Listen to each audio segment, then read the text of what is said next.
going on, everybody? Woo! Oh, that was me surfing out there. And hold on, I wasn't ready for that. I had no idea when that was going to end. That ended. I did not see that. Maybe you saw that. That was a little surf session for me. 4759 asks, it just started? You're literally the first person to hop on. It just started. And I'm here with my fancy voiceover microphone. People keep requesting that I do the whole show with this voice right here. Hey, baby. Welcome to the Blind Surfer Show. Yo, hold on. I got too many microphones on at once. 1, 2, 3, 4. There we go. I keep reaching for a microphone that's not there. This is what it's like to do it live. When you're a blind guy, you don't exactly know how the studio is set up because it all got moved around. We got the chat rolling. We got some music playing. We got me here. We're going to be talking to you guys, getting some chat messages rolling in, maybe taking some phone calls. Probably going to get off this microphone in a minute because it's so sensitive. But it does help my level of sexiness. Said, I'm in Hampton, Virginia right now to visit my new niece Lorelei. Well, hello, new niece Lorelei. Welcome to the world. 4759 said nice. Nice. Yeah, you guys are early. Giving my mods a little bit of a heart attack by starting up the show extra early, and they didn't expect it. Oh, I know this is so hard because I only have one of my hands is holding this microphone. Let's see if we can do this. Welcome to the Blind Surfer Show. There we go. I need all my hands to run this show. There's so much stuff going on all the time. But yeah, I'm here. I'm Pete. Sam the chicken is off to my left. And Bernetti said, man, that voice. Thank you. My legs quiver. Well, is that a good thing or a bad thing? Adductic Goose asks Pete. Yeah? How's today? Today's pretty good. Today was pretty busy. But the Stanley Cup final is over. A new winner has been crowned. Taking a little bit off of my plate. I was doing a whole bunch of stuff for the NHL. And then I get a little bit of time in the summer. And then I'm the voice of a bunch of NFL broadcasts, so I'll be doing a whole bunch of stuff for the NFL when that starts up. That is my favorite sport. It's like an honor and it's exciting to work for the NFL. Said I gotta go. Oh, well. Lovejoy and Michael said he misses the calls. Well, thank you for stopping by. Sorry you guys missed the calls. Burger 4759 said, can I get SK? I don't know what get SK means. What does it mean to get SK? Oh man. Hold on, there we go. Yeah, so... And Andrea Ewert 7204 said hi. Said hi. Thank you for saying hi. I was thinking about this earlier today. Actually, I got a little something to demonstrate it for you. I was thinking about the very first time that I went live on the radio as an adult. And it was like it was a disaster. It was embarrassingly bad. My first job, I was 18 years old, and I had an internship at a talk radio station, and they hooked me up with a news station that was doing traffic reporting. And I'm 18 years old. I'm legally blind at the time. I'd never driven a car because my eyesight was never good enough to drive a car. Yet I got a job telling everybody in the Boston area what the traffic was like and how bad it was going to be and how they should be avoiding it and everything, doing traffic reporting. And because my eyesight was so bad at the time, everybody else used to write little notes. They'd basically write out their whole traffic report. This is like caveman times when they didn't even have computers at the station. We had them, but everybody was still handwriting notes. And they told me, they're like, yeah, just write out your notes and then do your report. And I'm like, I can't even read my own handwriting at this stage of my life. My vision is so bad, but I gotta kind of remember what's going on somehow. So I started by taking this giant magic marker and I would write down in huge letters, little reminders to myself. Here, I tried to make an example, but I don't even know. I didn't have somebody check it, so I'm not even sure if the damn thing was working. The marker was working. So I would write something like this, and it was big enough for me to read, and it would indicate, it would be Pike eastbound, check mark meant okay. So I'd look at that page and I'd be like, as you're traveling eastbound on the Pike, it's clear sailing as you're heading from 495 past 128 right on to the city of Boston. Smooth sailing, no troubles on the Pike. And then I'd flip to the next thing and I'd write, This is supposedly, these are the wrong sheets. This is going to be kind of embarrassing, but it's like 93 northbound, and there's like an X. So it was like a note that I had to remember what the problem was. It'd be like, but if you're traveling northbound to the city on 93, there's a problem, an overturned tractor trailer at Dorchester Avenue. So give yourself a little bit of extra time as you're heading up from the Braintree split right on into the city of Boston, probably about a 20-25 minute delay there. So these are the notes that I would write, like just kind of remind myself what I should say. But the very first time I went on air and I was live, it was so nerve-wracking. Actually, I can give you a demonstration. It was so nerve-wracking that I was sitting there with my pieces of paper, and I had them like all ready to go. I'm looking at them, and I'm shaking, like literally. Like, I don't know if you can hear it on the microphone, but I'm like shaking as they're going to me, and I'm listening in my earbud, and they're like finishing up the weather, and they're like, and now for the traffic, here's Pete Gustin in the WBNW Weather Center, and I couldn't make my mouth work. Like I was trying to. My mouth was dry. I was like trying to swallow, trying to get a hold of myself, just trying to like figure out what I was going to say, how I was going to start it. And I kind of blanked on my own. I was like, I don't even remember what these things mean. And it wasn't that long, but I listened back to it. It was called an air check. You can listen back to what you did on air. It was like 4 or 5 seconds, and all you heard was the papers rustling. And they didn't hear me. So they like, okay, well, next we're going to go to the news stories of the day, going to John Davis in the news center. And like, I just missed it. I missed my opportunity. And what an opportunity for my boss at the place. It was called Metro Traffic. What an opportunity for that guy to be like, can't believe I took a shot hiring some stupid half-blind 18-year-old kid to do the traffic, and you missed your first report. That's what I was expecting. I was expecting to get yelled at like big time. But he comes over to my station. We all had our own little station. He's like, all right, he couldn't watch. He wasn't like hovering over my shoulder. There was a bunch of people doing a bunch of reporting all at the same time. And he finally made his way over to me, and he's like, how was your first report? And I was just going to say like, good. I was going to tell him like, went pretty good, because I didn't think he'd do the air check. And like, but I didn't want to start off by lying. So I'm just like, I missed it. And I was totally expecting to be like walked out and be like, well, thanks for coming. Nice trying. But to his credit, he just said, all right, get him next time. He didn't even ask for an explanation. I think he knew. I was just like crapping my pants. And I was just like this teenage kid being put on the air in Boston. I just got in my head, like just all these people were going to be listening to me. And I was like, oh no. And he's like, all right, just get him next time. I was like, wow, that was like really nice in retrospect. I mean, it could have gone so badly. Like he could have just walked me out. My career could have been over. I had to start somewhere. I started as a traffic reporter. That was just me getting on air. I started as a traffic reporter. Eventually I got a job as a DJ on Cape Cod doing the Saturday night Pixie Party with Pete. I had a radio show, WTBU at Boston University, for a very short period of time. And then eventually I kind of decided that I wanted to become a voice actor and get into voice acting. And slowly, but surely made my way into that business, 10, 13, 15, 18 years of practicing voiceovers before I got into that. But, all kind of started with me doing traffic on WBNW in Boston, missing because I was too scared, shaking scared, my very first session ever. So those are my origins. I'm here with you tonight. Let's see if I got this thing working. So many things. Uh-oh. Are you released at the 3251? Let's see here. What do I got going on? That's the text messages. If I got hi YouTube. Hold on. So TTS controls. Now I'm going to skip to current message. Oops, skip to current message. Name drag 0 and says hi. Hi, what's going on? And then pause TTS. No, I'm going to get that. Show the chat feed. Yeah.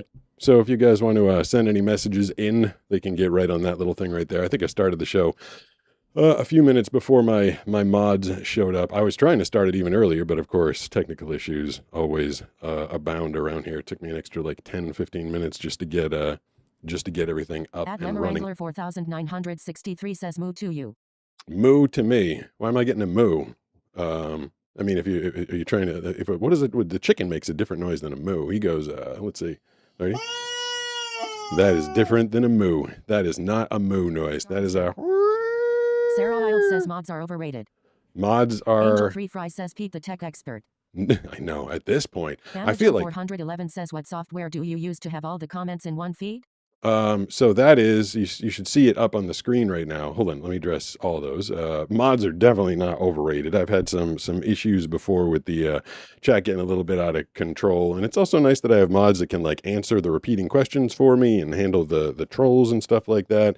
So we got Sarah, we got Joni, and Devil's Advocate usually is in the YouTube, but apparently Devil's is no internet on the farm, so she's not there tonight. And then Dank MF Angel holds down Twitch all by himself over there. And still have some hopeful news coming on Twitch soon that I'll be able to announce. But I love all my mods, and the thing that I'm using to get all the messages, all the chat messages over there. Whoop, and there's a super chat starting us up for the evening. At SarahCam7808 tip $3 through Speaking super of chat. Sarah, Good evening, Pete and chat.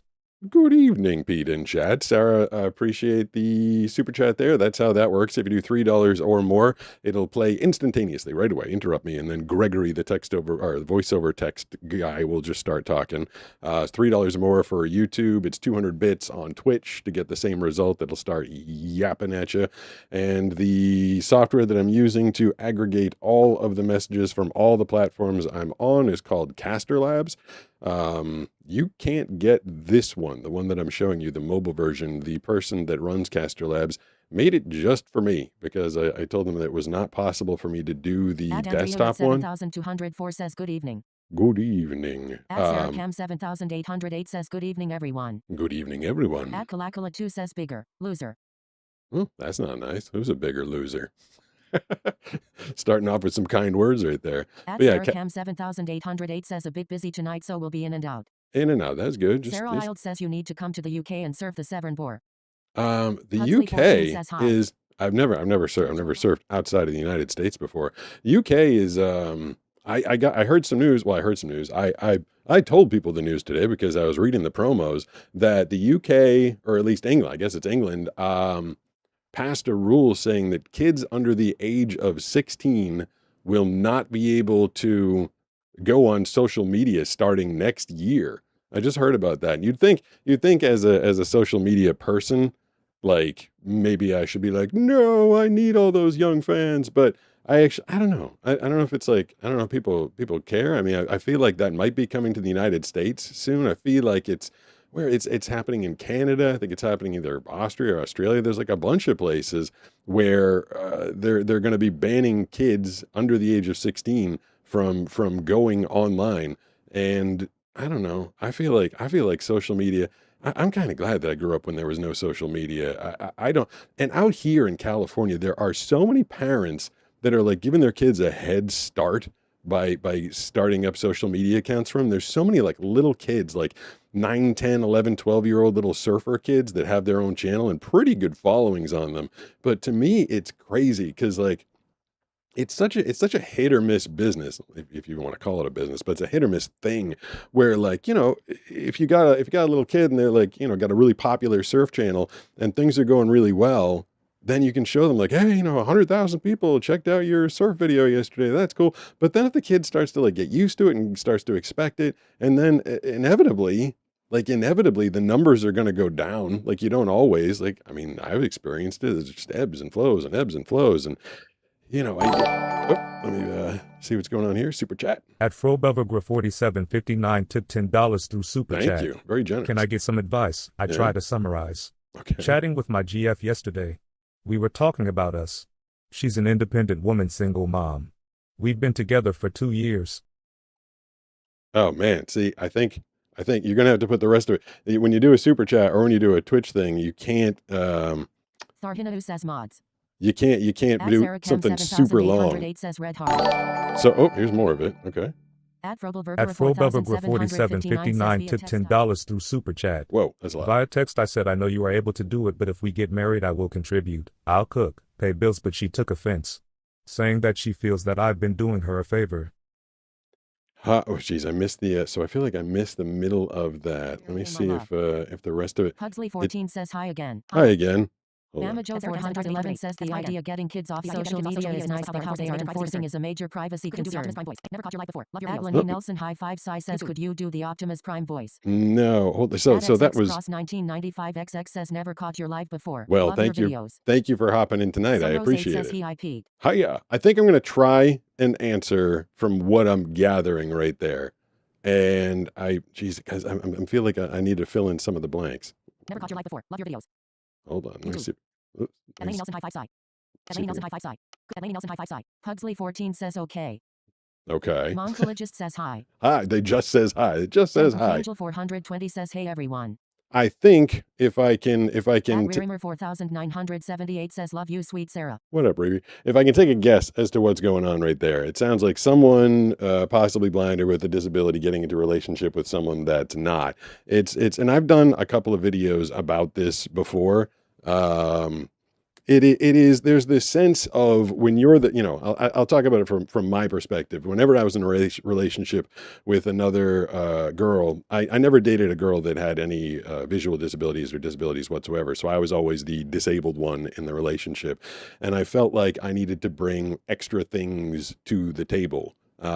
Beyond like being good company, I'd try and be extra helpful. I've always tried to cover every bill all the time. This is something that I decided early on. I was going to try and make as much money as I could to try and live as independent life as possible and try and, make the life of the significant other that I'm with as good as possible. So it's not just burdensome. Like I can't just have, Banana and I are married now, and I can't just have her being like, because there's a lot of things I can't do. And I've mentioned this before. Like, I can't do the yard work. I wouldn't be very good at it. I could clean, I could try and clean, but I can't really see if it's clean. So, I pay for a gardening service, lawn service. I pay for cleaning ladies. I pay for a pool boy. And, in that respect, I try and bring a little bit of ease to her life. But that's not every day of the week. She's also out there gardening and she's cleaning and she's, cooking and doing stuff. So, I'm always kind of conscious of trying, and this is, people say a relationship shouldn't be about, keeping score and stuff like that. But the more people I meet that have disabilities, the more it's hard to get it out of At your head. Fobever 4759 tipped $5 through Super Chat. Yep. Ask questions. I was trying to summarize to the best of my ability. Not disabled. Oh, okay. Not just well. See, now I'm getting. I'm gonna have to get this one offline. Maybe if you want to email the whole thing to me, because you're spending At a Wednesdays fortune. now tipped $10 through Ooh, Super Chat. Thank you. Hanging out with you while I load the trailer for our move. Nice. Thanks for keeping me company. Moving's the worst. All right. So if I'm not answering the question that you were asking, you can email, because the super chat is just for like quick little things like that. You can email blindsurfershow@yahoo.com. Hit up blindsurfershow@yahoo.com. You can go as long as you want. That's an email. And then I'll try and answer that thing. But the question I was trying to answer was, it's always in my head, trying to keep the relationship equal. It's just kind of, I feel like it's a natural thing. Like she has to make up for things that I can't do, but I try and make up for things that she can't do. So we end up trying to make it equal that way, but it's something that's always in my head. As for the person who says I'm keeping them company as they're trying to move, moving sucks. Like moving is the worst. I used to move. I was like holding the world record for moving when I was in college and in Boston. I kept like doing better and better in my career. Even when I was in college, I was working kind of full time doing radio and production and writing and stuff. And every year I was like, ooh, I can get a different place. Ooh, I can get a different place. And I kept like breaking leases. It was like 1-year leases, and I'd leave after 10 or 11 months. So I was like, ooh, I can afford a different place. And I lived in like 19 places over the course of like 12 years in Boston. And I like never got good at moving. Like I still remember when we were moving from Boston to California, Boston to San Diego, which of course is a massive move. So that's got its own complications.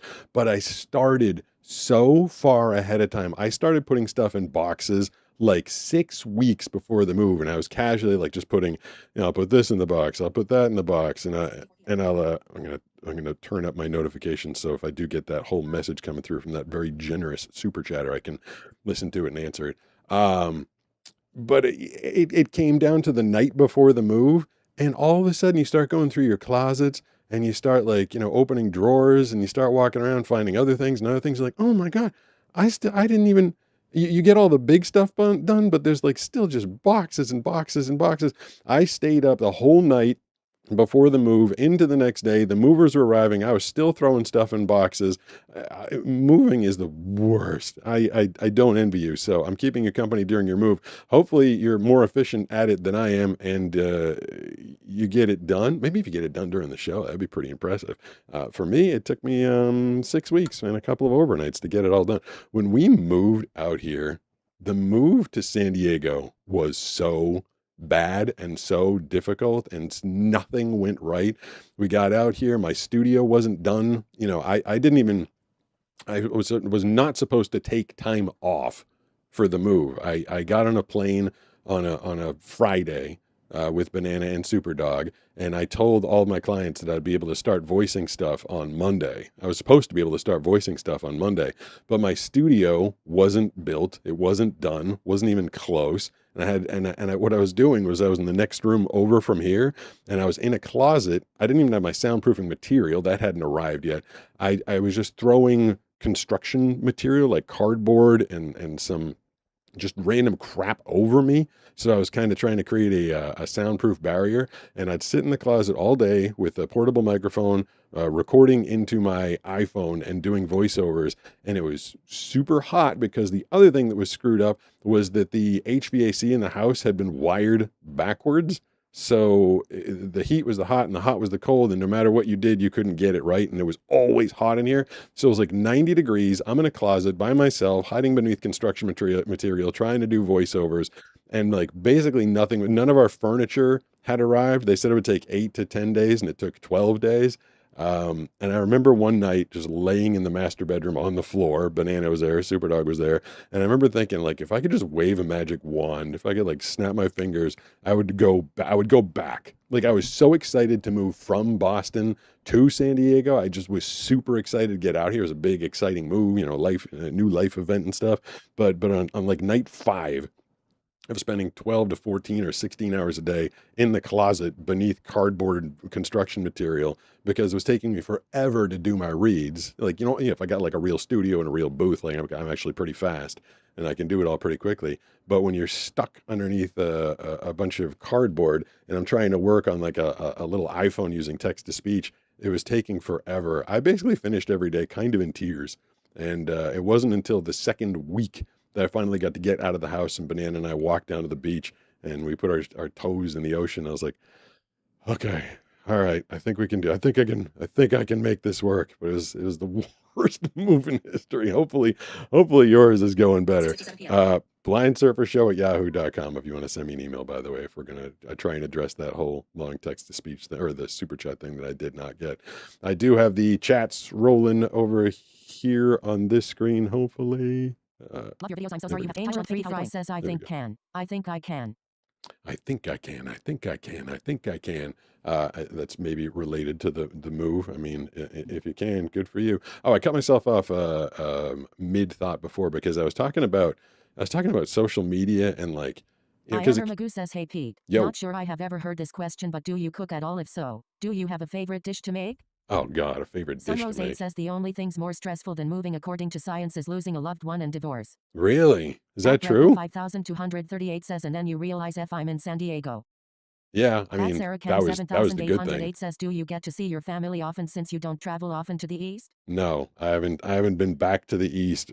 I haven't been back to the east in 10 years since I moved out here. I actually haven't had vacation time or time off. I've taken 1 or 2 days here or there. I usually try and take Banana's birthday as an excuse to take a little bit of time off. So I haven't been back to the East Coast to see my family in 10 years. They've come out to visit me a handful of times, which has always been appreciated. Do I cook? That's been asked a lot, like a lot of questions about that. People are fascinated with that. I mean, I suppose I could if I had to. I mean, I guess I could figure it out. But basically, because my work days are so hectic and so difficult, and I generally can't get a lot of time to do anything, I suppose I could prepare the night before. But what I do is I pay for a service called Factor 75, and they make fresh meals. It's better than having like frozen stuff. But they make fresh meals, and all you have to do is put it in the microwave for 3 minutes. And for me, I have a touchscreen microwave, but Banana put a little dot. Ooh, that was a frightening noise. I think it's a Twitch notification. Chicken Eater 37 just followed. Oh, whatever, chicken. I mean, what's up, Chicken Eater? Okay, so that's good to know. That's, ooh, Twitch is going, Twitch got some fun noises tonight. What up, Chicken Eater? Chris underscore on pause just followed. Oh, we got Chicken Eater and Chris underscore pause following. Okay, so I was told about that. We've been upgrading some stuff on the Twitch side. So I guess when you follow me on Twitch, that noise happens, and I think there's probably some little picture that shows up in the upper right on your screen. I think it's probably, if memory serves, I asked them to put Steve up in the picture. When you subscribe, if you subscribe to me on Twitch, you get an even better picture. Well, depending on what you're into, but it's me riding a banana in the pool. So thank you for the follows on Twitch. I appreciate that. So what Banana did is she put a little dot, like a tactile dot, something I can feel on my microwave. That's a YouTube follow. Thanks for that. And so I just press above that 3 times, and that's the start button, which indicates if I hit the start button 3 times, it's a 3-minute go. And look at that. We got all sorts of Twitch action going on. Thank you for the action on Twitch tonight.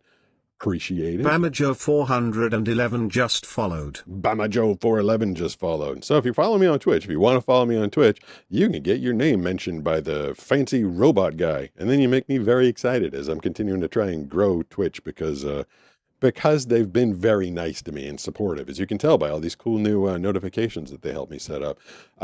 So what I do is I press the button 3 times and the meal gets heated up, and then I just try and eat the banana hates. Whoa, what was that one? That's a crazy noise. What was that? Sarah Wild gifted 1 subscriptions to the community. That's very nice. Someone just gifted a subscription. Look at that. You guys being all nice to each other and stuff. I appreciate all the action on Twitch and all the fun noises. The noises are exceptionally loud in my headphones. Hopefully not for you, guys. I'm curious I wonder what the picture was for someone gifting a subscription. I think a gifted subscription is just like their normal like little box or something like that. Maybe, I'm not sure. But she Banana hates eating lunch with me because I eat like as fast as I can at lunch. Like I'm like gobble, trying to just eat and like shovel the food down my throat as fast as I can, because all the voiceovers that come into me, all the requests like have to be done immediately, like within like 5 minutes, like 3 minutes, 5 minutes tops. So I'll just be sitting there trying to eat my lunch. You know, there's some good meals from Factor. I wasn't expecting all this excitement and action. It's kind of messing the flow of the story, but I love it. Mine a Big Bow just followed. What do you got? Mine a Big Bow? Mine a Big Bow. It's like, hey, there you go. Nazimatahan just subscribed. There you go. So the subscription, that shows me, I believe I'm riding a banana. I think I'm riding a banana if someone subscribes to me. I'm riding a banana.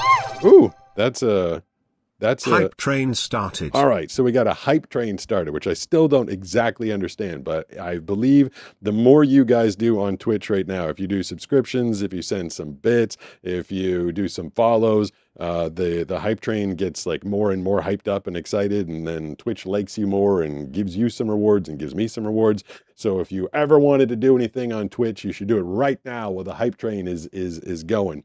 And I will get through this story, I swear to God. I wonder if it's fun for you guys to watch me get distracted and try and work around all this stuff, or if it's disturbing to you guys. Last weekend, or last Thursday, I was on the duck outside. I was floating around in a rubber duck, if anybody caught that show. And I just let the texts go basically nonstop. And I was wondering if it was like bothering you guys that... Oh, there we go. There's some more excitement. Says it's very fun for me watching Sarah Wild gifted 2 subscriptions Thanks, to the Sarah community. Wild. Appreciate that. All right, so yeah, I was on the rubber duck last week. I just let the text to speech go. THX for the gift sub. Yeah, thank you very much for dropping the gift sub. 7808 says bye, Nicholas. Hope Bye, you feel better soon. Yeah, bye, Nicholas. Hope you feel better soon. Says, and thank you for I don't know. I think the hype train only lasts for like 2 or 3 minutes, and I have no idea if it's gone already or not. But if you're going to do anything on Twitch, do it now at Pete Gustin. One of these days, I'm going to make a hype train like reach its goal, whatever that means. Look at this excitement. I'm so excited this evening. Banana would be going nuts. Raisin Hearted just followed. Thanks, Raisin Hearted. Raisin Hearted. I love hearing the usernames, if I'm even getting them right. And thank you for making, I think it's Steve's head appears when you guys do the follow. So anytime Steve can make an appearance, because I don't let him into this actual studio because he'd just knock absolutely everything over. I did change this camera up, or at least I asked them to have it changed up. It used to be all red.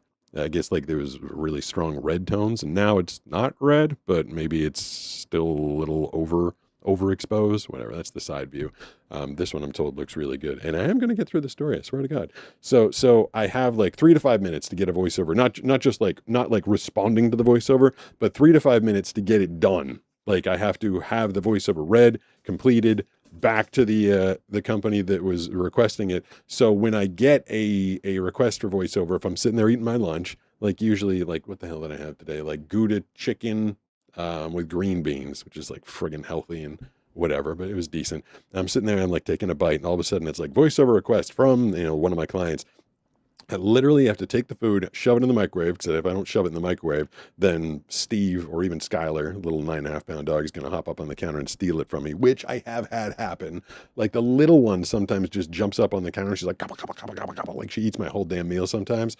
Um, and so I have to run upstairs. Well, I'm just making sure I got something set up. There we go. I have to run upstairs and get the voiceover done, and then I come back downstairs and I try and finish my lunch. And Banana, she tries to eat next to me sometimes, and she's like, "Your lunch is so damn stressful. Like, usually I can get through it with like one interruption, but you just never know how many interruptions there's going to be.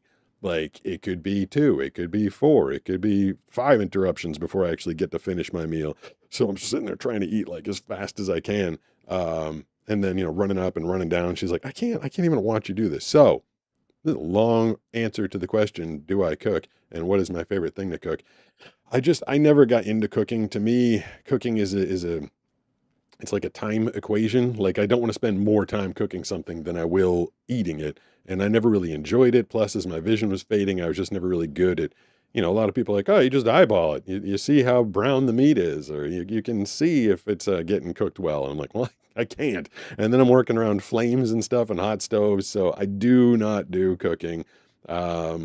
I've helped out from time to time on the grill, I guess. I kind of grab a spatula and feel around for a hot dog and try and roll it over once or twice, or a hamburger and try and feel it and flip it, which is always like petrifying. I'm like, please don't flip the thing and make it land like on the ground or just off the grill or something like that. Again, it all depends where you want to put your efforts, what you want to do. Like, could I cook? Yeah, I'm sure I could. And I'm sure like a great blind cook could probably also become a blind surfer, but it all depends on where you put your time and effort. I just never really enjoyed cooking, so I do not do a lot of it. 7:07 p.m. Chicken Eat at 37. Follow me on Twitch. Let me head back over to the screen that's showing the text messages. Yeah, there was like a whole bunch of excitement on Twitch for like a moment or two. 411 says, or you could just get a $5 rotisserie chicken from Costco. Yeah, I've done that before too. Said hi. Hi, what's going on? The what's my favorite rotisserie chicken? I think the barbecue one. I like the barbecue rotisserie chicken. Is my favorite one. Now Mike 69 says, still can't believe how much of a dick that one guy was to you when you were out surfing for being in his way. Yeah, he wasn't a super great guy. That's part of. I use like a 5-second clip of it in my long form video today called what did it say? Like a lunatic surfer tackled me. Surfing Blind episode 6 is out today. I'm hoping it breaks 1,000 views. The shorts, which was actually be kind of a record for me in a long form video. My shorts usually go 10,000 to 1,000,000, and the long forms usually go like 200 to 1,200. So hopefully some people watch that one. Rotisserie chicken. Yeah, I like dark meat. I'm a big dark meat fan. So usually if I get a rotisserie chicken, and I keep hearing like mixed things, like they're either not good for you or they are good for you, or they're all hormones, or they're like baby chickens, or I don't know what you're supposed to believe about rotisserie chicken. But like I said, big fan of dark meat. So I'll just like grab the drumsticks, be like yank, like just rip those things off, which I feel a little bit like a caveman, especially with the barbecue one. You just get like all that sauce on your legs and kind of yank it off. And then the wings, you take the wings off the rotisserie chicken, but that's literally like a nibble, nibble, nibble, nibble. There's like just not that much to it whatsoever. But I usually do 2 drumsticks, and then I'll order some like pre-made macaroni salad or something like that. Vegetable. What would I do for a vegetable in that case? A bag salad maybe, or maybe does cucumber count as a vegetable? I like cucumbers. I like tomatoes. I like tomato salad. So that is, I mean, it's a pretty decent meal right there. I forgot to open the door I got a gate over there and a little tiny door for tiny little Skylar to sneak in. and I think she's trying to get in, but I forgot to open the tiny little door, so she's stuck there. And Steve's probably harassing her right now as she thought she'd be able to get in here, At but now she Mike can't. 69 says honestly if you're having a high protein meal like that it has super high satiety so it tends to be healthy regardless. All right, that's good to At know. Sneakcast 2020 says G Day from Australia. Good day from Amajo Australia. 411 says all chicken is hormone free by FDA law. Is that true? Dank I didn't Angel know that. 420 says tomato salad is a thing. Yeah, tomato mozzarella salad. You put some oil in there, and you put some what is it? Leaves, mint leaves, tomato mozzarella, caprese salad. That's totally a thing. You never had that? It's like my favorite salad, tomato mozzarella salad, caprese, I am caprese, says whatever I you want do to my call it. cooking by feeling. Example would be I know how hot I run the stove. I also have an idea how my meals sound like if sizzling is getting quieter and last I go by smell technically less reliable but I will know if it is burned. Yeah, I mean it's definitely a Dank thing. Angel Like it's. 420 Oh, I just muted that one by accident. It's definitely. I'm sure that I could figure out how to cook blind. I just don't have any desire to do it. I'd rather just have it done, have it ready, go out to eat. We eat out a lot. Banana and I eat out a lot. You know, one of the things I can bring to the table. It's we were talking about a little bit earlier. Like, what can I do? I can provide the fact that we can go out and try different meals and get out of the house. You know, it's like important for me to get out of the house. You know, it's not just for her. It's super important for me.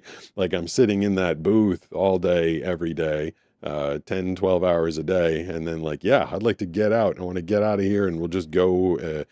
We went to a place. Oh my God. We went to a place this weekend. So San Diego area and everything's getting like, I think people around places are getting built around here. Like I moved into what was originally like a small little beach town, kind of quaint, kind of cute. And now they're putting all these like Michelin star restaurants and fancy places in here.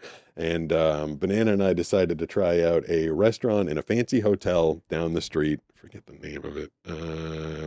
Vega is the name of the restaurant. And it's apparently built into a cliff. The whole hotel is built into a cliff. And as we were approaching it, she was describing it to me. She said it looked like a prison, but apparently what they were trying to do is they were trying to make the hotel look like it blended with the cliff. So it's like all the same colors and everything. So we went to the hotel. We had the car valet park because that's the only way you could park there. And then we walked up 2 or 3 flights of stairs and we sat down in their outside seating area, and Banana had a view of the ocean. It was like, there was a cliff. You're just looking right over the ocean. And she said it was beautiful and stuff. I obviously couldn't see it. We had breakfast. So we each had like one fun breakfast drink. She didn't even eat. She got a salad. I got a muffin sandwich, an English muffin sandwich that had like sausage, egg, and like a few different vegetables and stuff on it. And it was $109 for each of us to have one drink, her to have a salad, and me to have an English muffin. And that was before the tip, and it was like a fancy place. They had to give like a halfway decent tip because I don't know. It's just, and I was like, oh my God, who needs to spend that much to go out and get an English muffin? But it was an experience. We got to go out. We got to try something else. I mean, every once in a while it is nice to just stay at home and have a hamburger or a hot dog on the grill, but also other times it's fun. It's fun to go out. Blind surfing, right? I wonder what that question was. Can I? What's going? Events entire 940 Sunrose 8. Is Banana going to get back into surfing? I saw she got in the water not long ago after years of not surfing, right? She did get in. Dank Angel 420 says I think she is Sunrose. Thank you, Dank MF Angel, for handling the 4433 says $109. WTF? Yeah. And we were still, Madahan says I eat too fast because of when I was trying to make everything on clock, but I moved different country and I got new job. I still eat fast, but I am not that stressed. I eat. So when I go out, I'm always the last one to finish because I actually get to like take some time, and I actually feel bad sometimes. Like Brooks is a fast eater. Even Banana will finish her thing quicker than me because when we go out, I'm not like in such a rush. I'm like, I'm actually going to take some time with this. I'm gonna digest it. Banana has expressed interest in getting back into surfing, at least getting back out there with the board and trying to have some fun. Like, yeah, we played the video last week. She went out with her friend Bree and surfed San Onofre around here. I have been out of the water for the longest I've ever been out of the water since I started surfing. I have a shoulder impingement issue in my right shoulder. And before I'm allowed or supposed to get back in the water, not allowed, it's not like there's like a security guard keeping me out, but the smart thing to do is to build up all the stabilizer muscles around my shoulder because there's some medical stuff for you. The ball of my shoulder no longer fits into the socket very good, and it kind of wiggles around in there, which is gross. And it's also extraordinarily painful. So the last time I surfed, the shoulder ball kind of ground a bunch of tendons and rotator cuff stuff and caused a lot of problems. Let's see what this one You is. can fly 2,570 blocks. A letter just followed. That's you can fly. You can fly 2570 U blockers cylindrical, whatever that was. Thank you for the follow. I appreciate it very much. That is a Twitch follow. If you want to do 200 bits or more on Twitch, you can have the message read out loud. If you follow or subscribe, that sounder will play, and then you'll see some fun graphics up in the top right portion of the screen or something like that. So I think it would be more fun if Banana and I could get into the water together. Not to say that she can't go with her friends, but I think once my shoulder fully gets healed up, and I'm really hoping it gets healed up by this weekend, because what's this weekend? What's this weekend? Oh, there's a super chat, and I'll tell you what's going to happen this weekend. At Frobevergra4759 tipped $5 through Super Chat. I sent the email. It took me long because I needed to translate from Spanish to English. Oh, let's see. Did I get the email? I did not get the email yet. blindsurfershow@yahoo.com. Oh, I wonder if I have to, maybe I have to like go into it. This is me navigating. Oops. Let's check out that Twitch notification in the meantime. It's going to say Whale something. Vic just followed. Whale Vic. I love that. Whale Vic, huh? Hopefully it said Whale Vic and not something else. I'm trying to get into my Yahoo email. blindsurfershow@yahoo.com. Aha! Oh wait, no, that's not it. No, that's Peyton. And all right, so it hasn't arrived yet. blindsurfershow@yahoo.com. Still waiting on that message. I don't know why it would be taking that long, but it is apparently taking that long. So this weekend, I'm really hoping to get back into the water because my birthday is on Sunday. And it's so funny. Like a lot of people like, you celebrate your birthday. You're like a grown adult. Like why do you celebrate your, I know. It's like I'm a big giant 9-year-old or something and I celebrate my birthday. However, I always try and do, if I'm ever allowed to get out of the studio for more than a day, I do that around Banana's birthday. And we try and take a little trip, a day trip, sometimes 2 whole days. And we try and go to a place where she likes to go. Her favorite thing to do is hiking.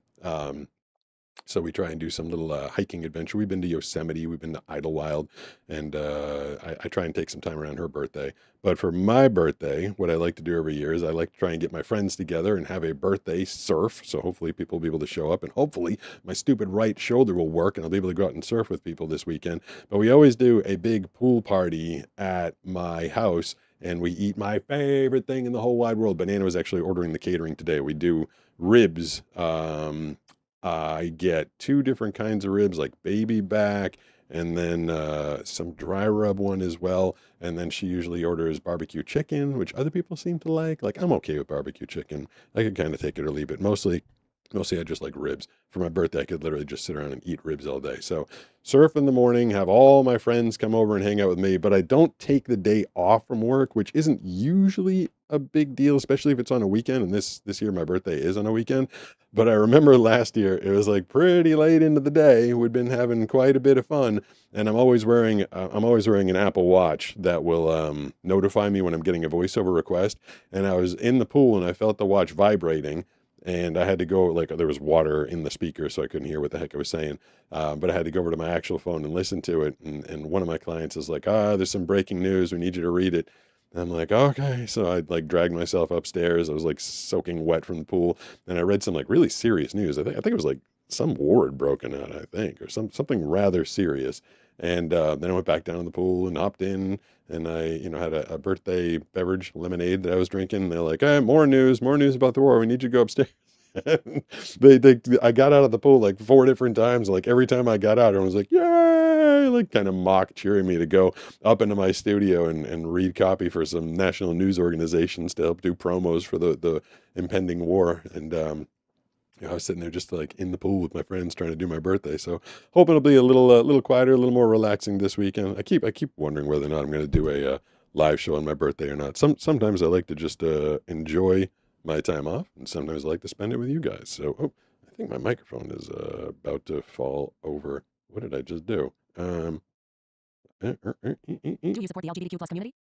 I love watching your video. Sending to all chats. Text field. Sending to all Dim. chats. Okay, cool. What Do did you support the LGBTQ YouTube? Do you support the LGBTQ plus community? Personal store on pause. Okay. Twitch. Stop talking. Okay. That is the chat machine that's supposed to be reading the chat messages as they come in. Oh, there was. Let's see if I can find the little cord. There it At is. the toy collector Offsville 6428 says, why did the chicken cross the playground? Why? To get to the other slide. Ah, it's a good one. Present says, oh Pete, the vid I was just shown of yours, these are not dog toys. Boo ha ha ha. That's a good one. At Frugalburger 4759 says, he'll be back. I'll be back. Yeah, you were the one that sent the email, which has not arrived. So At Francesca Guerrero 1013 says, what advice do you have for TVIs and OMS? I'm learning how to become one. what's a TBIs? I don't know what a TBIs is. At LT Iron Fox says, I missed it. What day is your birthday? My birthday is Sunday. Hold on, I'm gonna plug this thing in. At the Super Cow 2 says, hey, Pete, how did you get into voiceover? What up, Super Cow 2? I got into voiceover by getting into voiceover. I mean, it's a long process. I posted the entire process at voiceuniversity.com, but basically, long story short, without giving you all the details, is, one day you decide you want to be a voice actor, and then you start practicing and you start working at it, and you get some equipment and you start practicing and practicing and practicing, and eventually you start auditioning, and hopefully you get some work, and then maybe 10 years later, somebody will pay you to do some voiceovers. It is a very long procedure. So I wanted to help some people out, because one of my most recent videos was talking about text to speech on the iPhone. And 7:21 p.m. You can Try see let's see if I can open it here. Passcode field 04 values entered. Secure messages. So 1300. this is my phone with text to speech on it. And I've showed you this before. ChatGPT. There's ChatGPT. There's 76% battery power. 76% battery power. ChatGPT. Weather. There's the weather app, so I can navigate it by hearing what's on there. However, as you can probably tell, it's not as simple as touching. When you touch, it just tells you what app you're pressing. Like down here is probably going to be phone. 37 new items. I've got 37 new items in my phone app. And in order to activate it, you have to press it and then hold it. And it completely freaks people out. That are fully sighted. And all of a sudden voiceover is on. I had a bunch of messages on that video, people being like, as soon as text to speech got activated on my phone, I had to run to the Apple store and have them help me. I had to call tech support. I had to call the Android people. Like, I didn't know what to do. If I'm always surprised about the problem solving skills of people at sometimes. But if for some reason your phone ends up in text to speech mode, here's what you do. Ready? It's called VoiceOver. VoiceOver is the thing. So you hold down the side button, you activate Siri, and you say, turn off VoiceOver. Okay, VoiceOver is now off. It's now off. How hard was that? That was not very hard.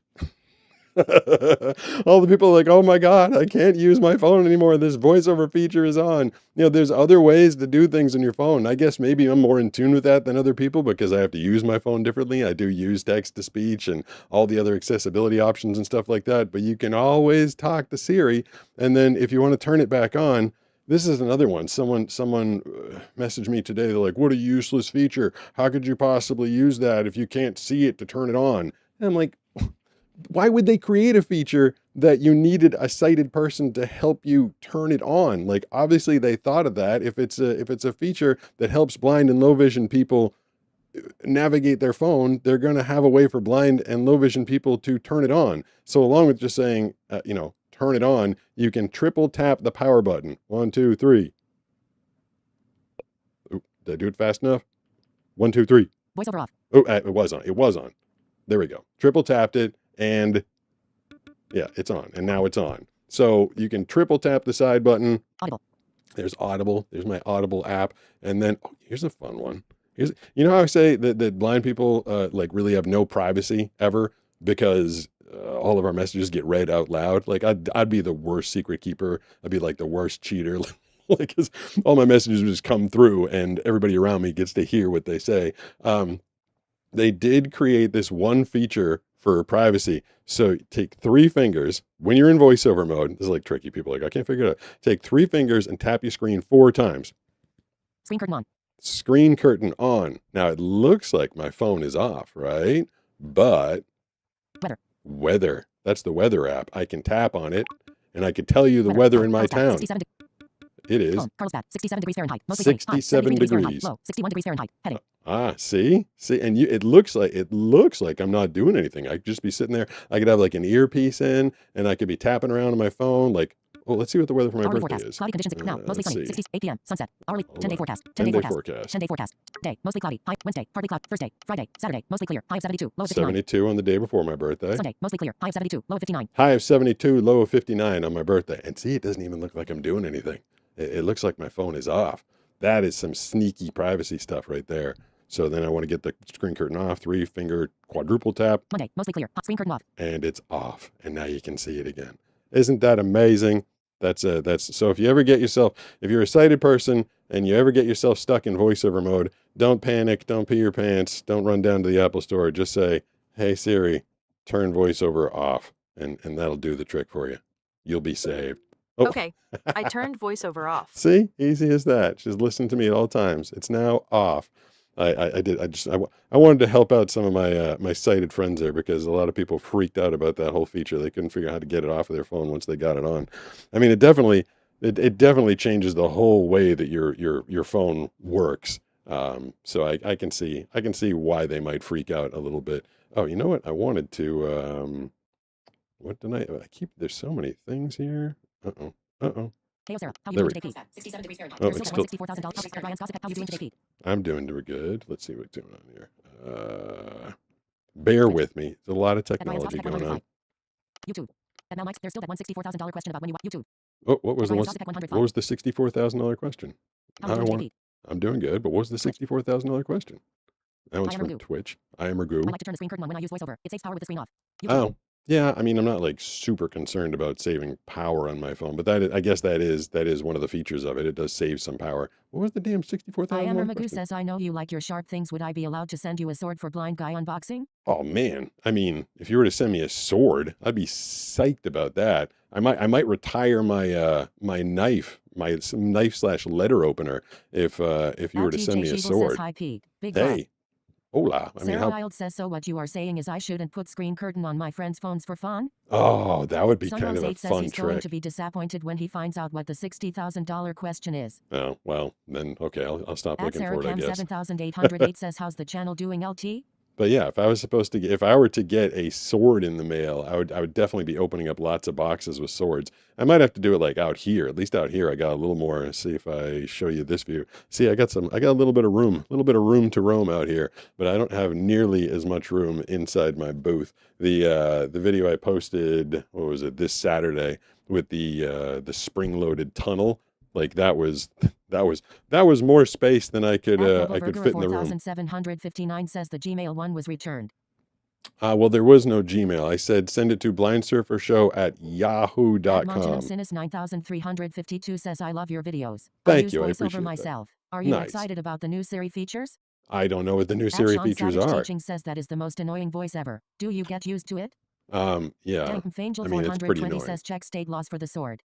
Oh, yeah, At okay. Francesca Herrero Good 1013 point. says TVI is teacher of visually impaired. Oh, I mean, do I have any advice for that? No. Like hold on, there was like 3 things I was trying to address there once. If you're trying to email me, it's blindsurfershow@yahoo.com. Blindsurfershow@yahoo.com. If you tried sending that to Gmail, that is why that bounced back and you didn't get it. Or I didn't get it. Yes, check state laws about mailing swords because someone mailed me some shurikens, which are Chinese throwing stars, and those are apparently illegal, but they did get here, so I'm not sure what to say about that. And does the text to speech get annoying? Yes, it gets highly annoying, but it's what I have to do. I mean, I could just sit here and talk nonstop for an hour and just listen to the sound of my own voice, but I like to be interactive, and so I have to deal with the text-to-speech voice, or I have to subject you guys to it as well. I mean, some people think it's fun; they get to type a message, and then all of a sudden they get to hear it coming out of the stream. Some people think it's kind of a fun feature. I mean, there is a way to upgrade the voice and make it more realistic, but it's not as stable. I'm getting into technical stuff right now. I got to get this microphone to stand up. It's getting like droopier and droopier. Can I? No. I think I'm just going to have to deal with it, but I am getting kind of starving, so I think I got a box of snacks somewhere around here. It's time now for a blind guy taste test. Yeah. All right. So this is, I don't know what this is, but I do know that Banana said she had no interest in it. This was I don't know what the front is. I'll never know where the front is. Let's see if it opens this way. I bet you that's the front. So Banana said that she had no interest in this when I reached for this box last week, and that means to me that if she had no interest in it, it's probably going to be something that I Snack absolutely time. because she and I have exact opposite Sunrose 8 taste says buds. yes, that's the front. Oh, nice. All right, so that's the front, and let's see, this one it's from a box. It's a company At called B7Q says hi. Hi. It's a company called Galactic Snacks, and they just like gather all these snacks from all around the world. I'm trying to enter it, open it gently. See, At this is why I need my Detroit giant knife. Rossville 6428 says why do chickens lay eggs? Because I if don't they know. drop them, they would break. At Vrogelburger Yeah, I guess. 4759 says enjoy the snacks, yum. Yeah, let's see. Let's At see what Big this Chunk is. just says It I is. smell color. I do At smell LG Iron color. Fox says Sarah, my stream is doing great, but I feel it's disrespectful talking about my stream on Pete's stream. Oh, jeez. Hold At on. Johnny Hold on. BC says I all almost is fine, knocked over just my the. schedule is messed up. Tell me about it. My schedule's always messed up. All right. So I had to mute the chat for a second because I want to focus. Oh, I can tell you what color this is. There are certain colors that you can just smell. And I know this. It was my favorite slush puppy flavor. It's my favorite Airheads flavor. And I don't know what this is. It's what are these little like pill shaped things? Maybe it's like a Mike and Ike, but I can almost guarantee you it's blue. Am I right? Is this blue? Yeah, man, some colors you can just smell. And I don't have synesthesia or whatever that is, where like I can taste colors and hear concepts. I just know at certain candies. Oh yeah, it's like blue raspberry, and it's like a sour blue raspberry. Yeah, tell me I'm wrong, and I'll eat the whole damn box because I can't be wrong. This is blue, right? Yeah, these are good. Oh, I love sour blue is my favorite flavor. Man, I would eat if every candy was sour blue, I'd be excited about it. When I was a little kid and I found slush puppy, they had the blue slush puppy. What else? Like the Richie's Italian ice, or Lindy's Italian ice you can get at the grocery store. The blue flavor of that is the best. And having a blue tongue is friggin' awesome. Like a red tongue is just weird, and like a green tongue, you look like kind of a creepazoid. But if you have some sort of blue candy and you got a blue tongue, like that's just fun. All right, let's see if the At chat's gonna Francesca confirm Herrera my 1013 says yes. yes, it's Gang blue. Angel 420 says even the box is blue. The box is blue. At All right. Katrina's Gang 03 says hi. Hi. Sorry, I'm eating my blue candy here. At Joni BC says yep, blue and synesthesia is a fun quirk of spicy brains. Yeah, that is. Angel 420 says please don't spread misinformation, Sarah Ild. Oh, okay. Don't be spreading misinformation. I don't like that. I wonder what it was. Now I'm gonna be. At Katrina's Gang 03 says hi. Hi. At TJ Sheeble says you nailed it, but you can definitely eat the whole box. In the Sarah whole Ild box would says be a I little need to difficult. send you some Megasaurs. What's a megasaur? Is it a blue candy? I mean, all right, I gotta stop eating these things because the one thing about a sour blue candy is it's kind of making me drool. At Joni BC says blue tongue skink. Blue Sunrose tongue 8 says she skink? said it was pink, but of course you were right and it's blue. Oh, yeah, don't be spreading misinformation. Hold on. At I mean, Katrina's Gang shouldn't have. 03 says bro, are you actually blind? Yeah. What makes you think I'm not? I could open up a box? Sarah Isle says they are made with pure malic acid. Very, very sour. Yeah, I mean, these are very sour. Hold on. Yeah, really. I hope you guys are. I Hope you am guys are. Medusa seems like it is legal to mail a sword as long as the blade is secure and it can't be a concealed type like a sword cane. All right, a sword cane. How badass would that be? Instead of a blind guy cane, I'd have a sword cane. Yeah, I shouldn't have eaten that. I shouldn't have eaten so many. I was hungry though. I need to eat something. Now I'm drooling all over the place. Hold on. There's a whole bunch of questions. This is so you might notice that I am not always able to have the Gang chat Angel up. 420 says I have a sword cane. You do? At That's Echoplex cool. 5150 says love your channel, man. Thank you. Appreciate that. Hold on. Let me go to my Gmail. Sarah Ild says more than 2 megasaurs can cause tongue bleeding and stomach ulcers. Oh, well then don't send At that. I Sean don't want Savage that. Teaching says it is blue. That's amazing. All right. Yeah, I do not want something that's gonna make my tongue bleed. I don't Gang need that Angel issue. 420 says might want to make sure it's not sharpened before sending to. Okay. Well, I'm At gonna Johnny BC I'm gonna bang out of the chat for the live chat for a second because during the show I don't get to hear all of the questions, but I like to answer the questions. So after the show is over, we go through the whole entire chat feed. We get that Caster Labs caffeinated program that aggregates all the chats, and then I can answer all. So this is from when I was on the Duck. If you caught it last week, let's see if I got this even up on the screen. Oh, do I not have it up on the screen? Might not. Hold on. Jeez, I hope I didn't break everything. Come on. There we go. When did you get the tap? Speaking rate 80%, 77, 65%. So this is 80%, just 90%. I usually listen at about 90%. 420. Go Steve Swim. That's Dank MFL Angel asking that's the mod on Twitch. Does Steve swim? So that's the speed that I would listen at. 60%. I feel like people generally like it like 55 or 60. So I'll keep it at a slow speed so you guys can hear it. Someone's visiting the house, obviously, because Steve and Skylar are greeting them. Yeah, so people ask questions, and when I was out in the Duck last week, I didn't get to all the questions.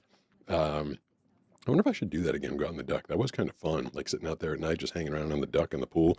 But let's see. Message header. Message header. Message content. Message Angel content. 420. Don't Steve Swim. Whoa! Startled the heck out of me, but I love it. I love it. At It's a super chat. SarahCam7808 tip $3 through Super Chat. Thank you, Sarah. Sent unboxing items. Ooh, Forgot nice. to put my name. Well, I usually assume the unboxing items are basically either just from you or Matea Brown. That's YouTube and keeping the whole thing running. This weekend's unboxing, someone sent me 2 interesting snacks and a really bizarre drink. I filmed that just a couple days ago. That'll be up on Saturday. So thank you, Sarah. I really appreciate it. Very much appreciate all the stuff that you've been sending. Let's get to the questions Angel real quick. 420. At GoCowZWAR. When you fall off the board, what do you do to orient yourself so you can resurface? When you fall off the board, what do you do to reorient yourself so you can surface? I mean, you just kind of get still for a second. If you fall off the board, you just kind of get still, and I'm buoyant. I'm floatable. I will find the surface. People feel like that. People ask that question all the time, as if it's a visual thing, finding your way up. Like, how many people get off the board or go into the ocean and like open their eyes in the salt water and go, oh, the light's up there? Like, I don't know a lot of people that do keep their eyes open when they're under the water in the ocean. There's a whole vestibular tube in your inner ear that kind of lets you know which way is up. And between that kind of innate thing that evolution put in my head and the fact that I've got some air in me, if I can just be still, I'll find my way to the top. That's not that hard. Angel 420. Does Steve swim? The Steve swim. He is supposed to be a water dog. Steve is a German short-haired pointer, and he is supposed to love the water. But we've got a pool in the backyard, and he literally does everything he can to stay away from it. He is petrified of the pool. Banana has tried to drag him to the pool a couple of times, and that dog has no interest in being in the pool. And oh, that's what I'm hearing. And when when we've taken him down to the beach a handful of times, when the water comes in and starts lapping at his little doggy feet, he freaks out. He's like, I don't want the water. I don't want the water on me. He does not. Steve is not a water dog by any stretch of the imagination. At Kaylee 186. When did you get your arm tat? Kaylee 186 is wondering when I got my arm tat. It's this big giant cobra snake over here. I got that. I forget the year exactly, but I think it was 2011, and I still had a little bit of vision. I had enough vision that I figured if I knew what it was, if I could be shown the design and it could be put on a part of my body that was close enough, which this is about as close to my eyeballs as I can get, that I'd still be able to see it, to at least know what it was, so that when I lost my vision, I could still remember it. Now, I believe, unfortunately, it's probably faded a little bit because it's talking 15 years old at this point. But yeah, I got that. I think in 2011, I got it at Starlight Tattoo Parlor, Mandalay Bay, Las Vegas. And to me, part of me is I'm a weightlifter guy, and then I've got this cobra tattoo on my arm. A part of it's kind of oh, this is D-bag walking around with the cobra. But to me, it actually meant something.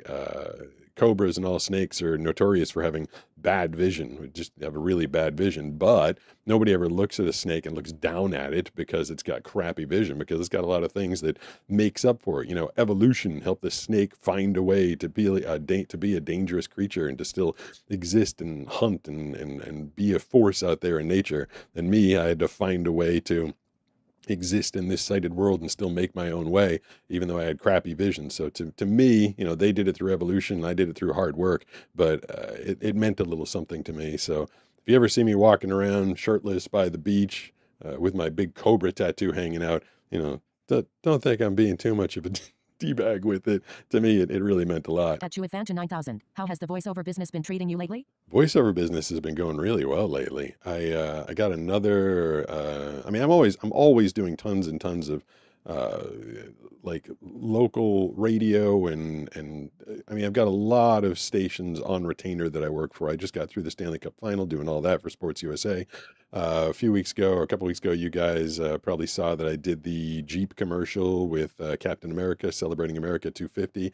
And I just found out that I haven't signed the contract yet, so I can't say the name, but I'm going to be in a very big movie trailer that's going to be coming out in July. So I'm actually the fact I picked up two new radio stations on the East Coast. Then I landed the national commercial, and then I landed a trailer. And of course, I do tons of TV promo work as well. So every aspect of the voiceover business there is, I try and keep myself as busy and as employed in all of it as possible. So it's going great. Thank you for asking. At GoCowZWAR. Go How do Cow. you submit a question for him? Go Cow. You just go into the chat and you ask a question. If I miss it, I'll do it in this little segment. Oh, I forgot to give you the name of the segment. Hold on. What's the name of the segment? The segment is You ask, and now you'll get the answer. It's time for Pete's snappy answers to stupid questions on the Blind Surfer Show. Aha, snappy answers to stupid questions. No, not necessarily stupid questions, but if anybody ever read Mad Magazine, you'll get what that is. So yeah, if you just put in a question in the chat, from this point on, I will answer it in the next show if I don't hear it live in the show that I'm doing. At the Mass the Goober Q506M. How do I become a moderator? The 3 question mass, marks. the goober. What is with people? So many times people ask, "How do I become a moderator?" It's not like a prize. Like it's not like you don't just like win moderate. Like why would you want to be a moderator? Like I appreciate Dank MF Angel and Sarah and Joni and Devil's Advocate and Brooks when he's around. Like it's work. Like these people they're volunteering their time and they're like jumping online when they notice that I go live, and they have to pay attention to the chat. And if they screw up, if they didn't do it, it's not like there's consequences or anything. Like I everything they do for me is a bonus and I appreciate it, but like it's not like win a prize. And also, I mean, in order to be a moderator, it's not just like some random, like I don't know, I'm just gonna make some random person a moderator. What if you're like some crazy lunatic from some crazy country and you don't even speak the language? Like the people that mod for me are people that have been like long time followers of the channel, and I have some sort of a relationship with them, or trust them, or they trust each other. So like it's a yeah. I don't know why you'd want to just randomly be a moderator. At GoCowZWAR. Go Cow. Repeat. I hate Hey. video editing with sight. I can't imagine doing it blind. What's the hardest part to keeping motivated when videos and comments get you down? Oh, well, that's like a couple questions. People don't know I do all my video editing. I mean, it's video editing. I edit the video, but I'm just editing by sound. So I'm putting together stories, which is why you might notice that none of my videos ever have like establishing shots or like long periods of silence or hey, look at this cool thing. And I definitely, I hate it when I come across like reels or shorts or TikToks that are like just music. I'm like, I don't know what's going on. It's probably, someone doing some stupid dance or something like that. All my videos are just stories being told. And that's, I'm just editing the stories basically. How do you keep yourself up when the comments get you down? I usually just write a really snarky comment, say something regrettable that I'll listen back to the next day and go, oh man, I was a huge dick in that comment. But in the moment, it makes me feel better. I'm like, yeah, you said this, take that. Definitely not the most healthy way to handle it. No, I mean, I don't know. Generally, I try and let them roll off my back. Sometimes I just write a snarky comment, and then usually I just kind of realize that it's not the end of the world. Like someone.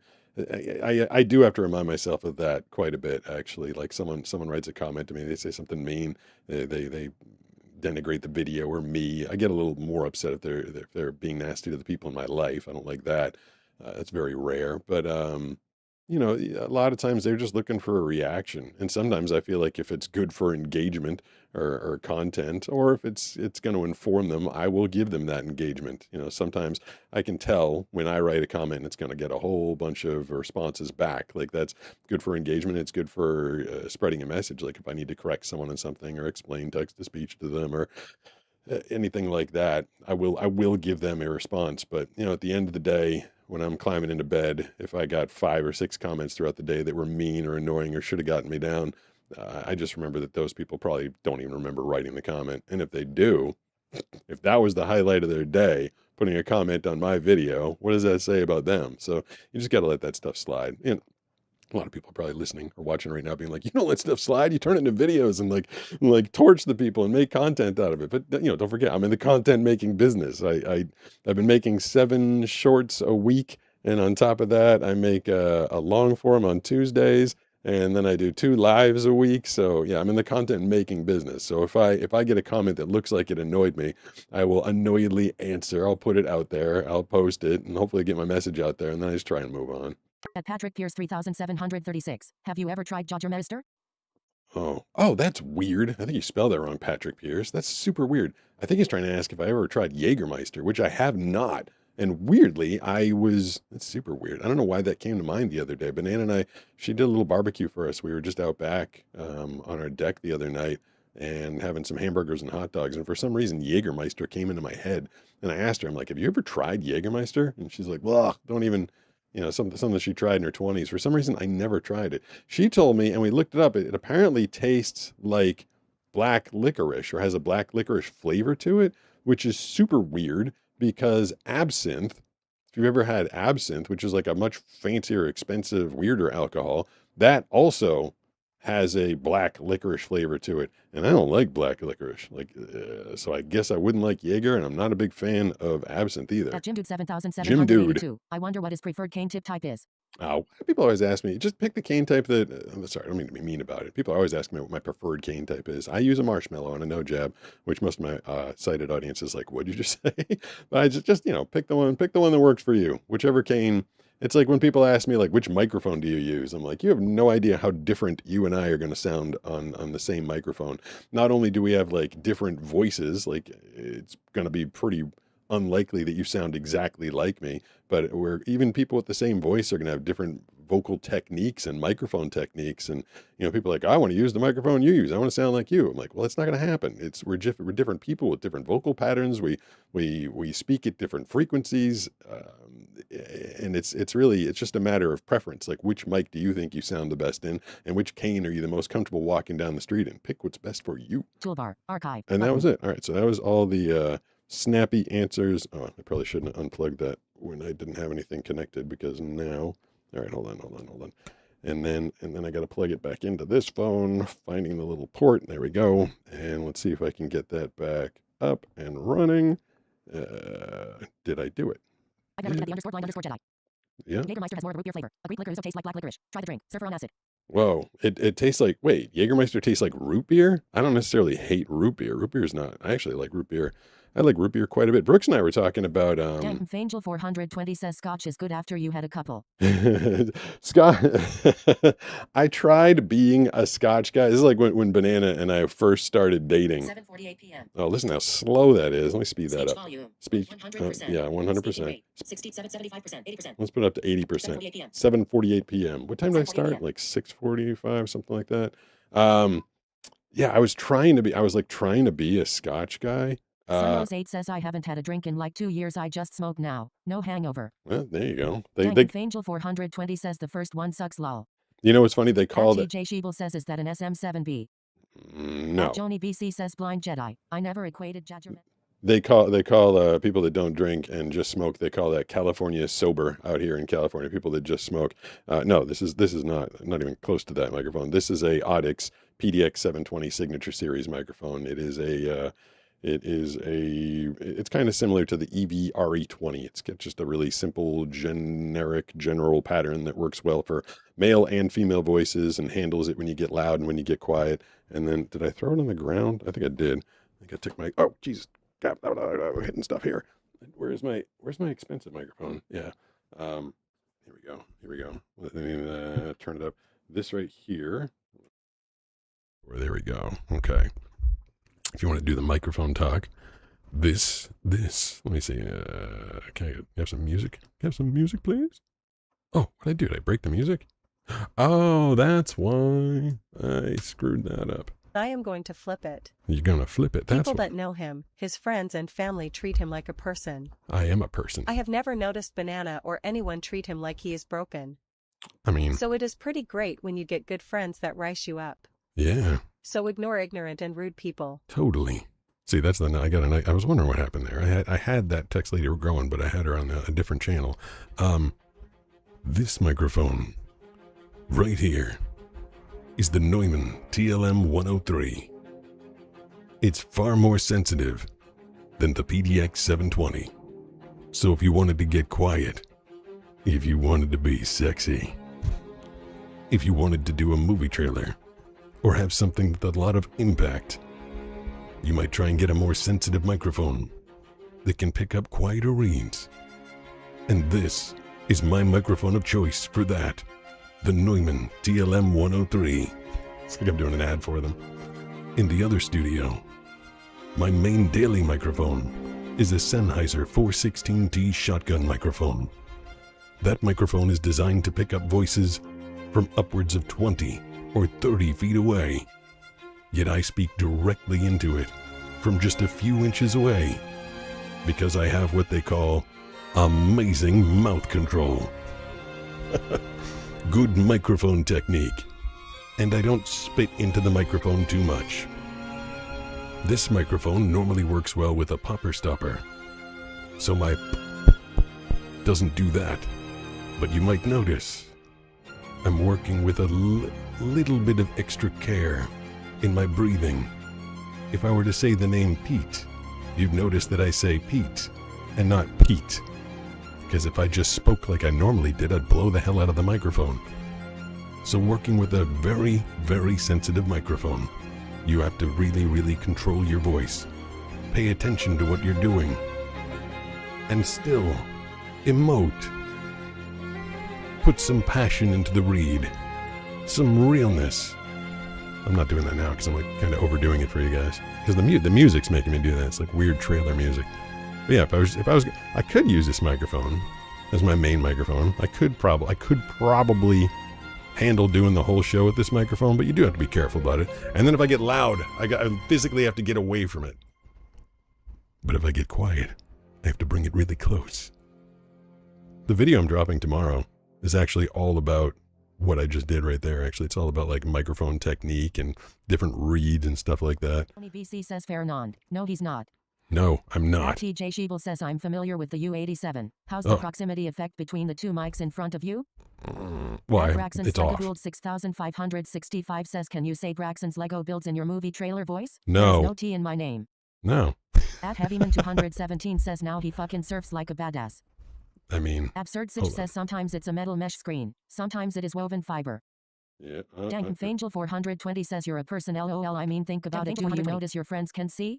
Sarah Ild says he does computer tech support all by memory, from when he used to see. At Joni BC says heavy man. He began losing sight at 8. Here we go. Okay. At Braxton's Lego Hold build on. 6565 says, can you say Braxton's Lego builds Lego No, stop stop motion saying in your that. movie trailer voice? Somebody There is ban no that T in my person. name. That's annoying. Oh, I see what's going on here. This. At Jaded Harlequin says, is that a condenser mic? Hold on. At Vitoy Collector Offsville 6428 says, can you tell us a joke? I don't know Nick any Joseph jokes. once- Hold on. I just realized what's happening. This controller that I've got over here that controls all the different scenes, which now I've knocked over like 5 times. Does the side view? It just went beep, so the side view should be working. The reason it keeps knocking over is because of my microphone stand is leaning into. Yeah, that's what's going on. How do I get my microphone to stop? Maybe if I move it in a little bit, so it won't be so heavy. It's still a really heavy microphone. All right, well, I'm gonna have to fix that in the next show. Someone was just asking the last microphone, the TLM 103, the proximity issue is not an issue because I turned off the PDX 720 while I was talking into the TLM 103. The TLM 103, that's like a $1,300 microphone. It's like the baby brother of the U87 from Neumann, and that's like a $3,300 or $3,600 microphone. And I mean, I'm sure there's a difference. They wouldn't charge that much difference if there wasn't a real difference. But God, if I can't really, I mean, I can tell the difference. But for what I'm doing for voiceover work, it's not. Uh, I don't need to spend the extra $2,000 on the U87. But yeah, I mean, that's a great microphone. They definitely have it in a lot of studios. At Joni BC says the side view isn't good for vertical portrait mode tonight. Oh, all right. Well, that's good to know. I wonder, like, am I out of the view in the side mode? Hold on, I'm gonna go to side mode and try and wave at it. Hello, side mode. I got to be somewhere in there somehow. I'll try and get that fixed. So Blind guy unboxings. Some before I did the show, I had there was like a red contrast filter on the side view, so I had that fixed. But then I apparently 420 says you're good. Okay, I At apparently the Milkman says, what's your favorite flavor of pasta? Favorite flavor of pasta? Is pasta I flavored? Says LOL. I don't notice because we treat each other like people. Seeing or not seeing is never a thing unless we are. I didn't know pasta was flavored. I mean, if you flavor it with like cheese or, but I remember I didn't remember when I did cook. I mean cook. I don't know if you're gonna call this cooking. Why is this microphone like falling over? Like, goodness gracious, goodness gracious. Can I get you to be more stable? Oh, I think I did. I think I just got it to be more stable. Look at me. The little things that make me happy. So that should be stable. That's not moving. So yeah, when I was in college, I started making all right, don't make fun of me. My idea of cooking was Kraft macaroni and cheese. My favorite ones were Scooby Doo's. Scooby Doo's always tasted the best. And then I started branching out and like trying to make my own pasta. Like it wasn't all just in a box. And I just used to make like spaghetti and meatballs with ragu sauce or something like that. I buy those frozen meatballs. And then one time I was interning at a radio station, WRKO in Boston. There was a really fancy restaurant at the bottom of the building that I worked at. It was called Ambrosia's, and this like really fancy chef brought some food up to the radio station, and he literally just brought pasta with butter. Now, I think he like handmade the pasta and the butter was like fancy, fancy restaurant butter. But I was like, that's not bad. I think he also put some like little like bits of garlic or, some little dots of something on there. But I started making my sophomore year of college my like favorite meal. I'd literally like make half a box of pasta, just like Prince's or Barilla or something like that, and then I'd melt like a third of a stick of butter in there, and I was like, oh my god, this is so good. That was like it was the easiest meal, and just cheap store-bought spaghetti and butter was like my favorite meal for a long time. So someone asked my favorite At Damien flavor of Sebastian pasta. 656 says, do you like Alfredo? It's my favorite cheese. Alfredo's a sauce. Is Alfredo a cheese? I thought that would be considered a sauce. Yeah, white sauce. I mean, I'm pretty down with that. It's funny how I used to think like Barilla pasta sauce or like. Says buttered noodles have been the favorite meal for many picky children. Ha ha ha. All right. I mean, Weston Campbell 1268 says, shout out algorithm for you showing up in my feed. Thank you. Appreciate says, that. what did you study at college? I studied mass communications and neurological psychology. At Braxton Slegabould 6565 says, I'm sorry it only did it twice because the second one was from before you said to stop from the first one. Please don't ban me. I will stop. All right. There's the person being like, say my username. Like, it's like, I don't know. I mean, it would be easy. It would be easy for me to do it right now. But like, I'm a voice actor and that's what I do for a living. I charge people to say things for them. So, I can't have like Sony or Ford or IBM or something coming on being like, hey, say our company name. And then they clip it and then use it. Like, it's my business. My business is saying things out loud. So doing a shout out is, it all depends. You have like some little kid, like, say my name, but like, you want me to say your username? Like, you're probably going to clip it and you're probably going to use it. I'm going to be like, hey, that's my business right there. Hold on. I did want to pop over to the, hold on. I'll let you guys. Absurd Sitch says, Pete, stop saying company name, shaking my head. I know. Let me head over Damien to Sebastian 656 says it's a liquid cheese. Alfredo sauce is a liquid At the cheese? Milkman says, do you know I the did other not know lanterns? that. Like there's not just green lantern, there's red lanterns and yellow lanterns. I did notice that At from the Cortex cartoons. 192 says, can you rate my painting PLS? How would I do that? At Gamer 2598 says, I have to ask because you're a surfer, but what is your favorite aquatic animal minus sharks? Oh, At man, I do not like sharks. 50 says, hi, you're one of my favorite YouTubers. I didn't know you live streamed. I hope. Oh yeah, I live stream. I live stream every Tuesday and Wednesday. And if you didn't know, that's probably because you only follow me on YouTube, and YouTube does not send out notifications. It's I get like this report afterwards. It's like, how many people found you from live notifications? And it's usually like 7. I'm like, you sent out 7 notifications to the 2.5 million people that subscribed. Like, that's not cool. Like, send out more than that. If you follow me on Twitch, they're sending out much more notifications. So if you want to hit me up on Twitch, that's at Pete Gustin. I'm actually on Twitch right now. 14 viewers. Oh, there's 14 people on Twitch. I feel like that's pretty good. 486 followers. Oh, 496 followers. Get me to 500. I'm going to be one of those people. I'm going to beg and sit here and beg, like, please, please, please. I always say, I just, because I've been, I don't have a lot of knowledge of what happens on it. There we go. Jeez. That was a quick response. Thank you. It's going to say it. It's going to say Bongs it. just followed. Bongs. Thanks, Bongs. I appreciate that. Is that... I don't know if I'm ever getting any of these right, but that very much sounded like it just said Bongs just followed.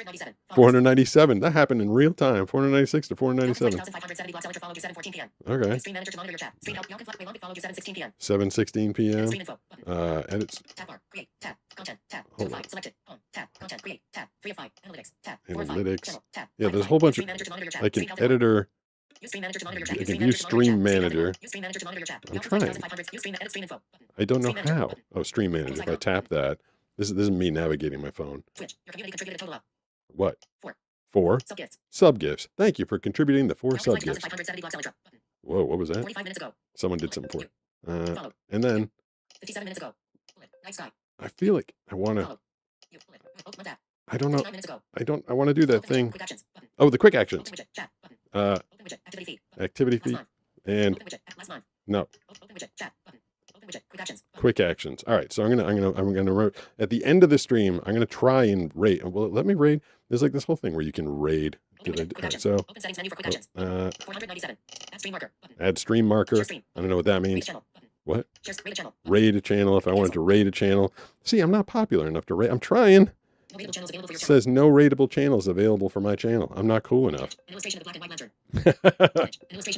Hey, that's funny. It says an illustration of a black and white lantern. Someone's just telling me that there are other lanterns out there. There's Green Lantern and Red Lantern, and I don't know what they all are, but I used to follow the cartoon when I could still see those kind of things.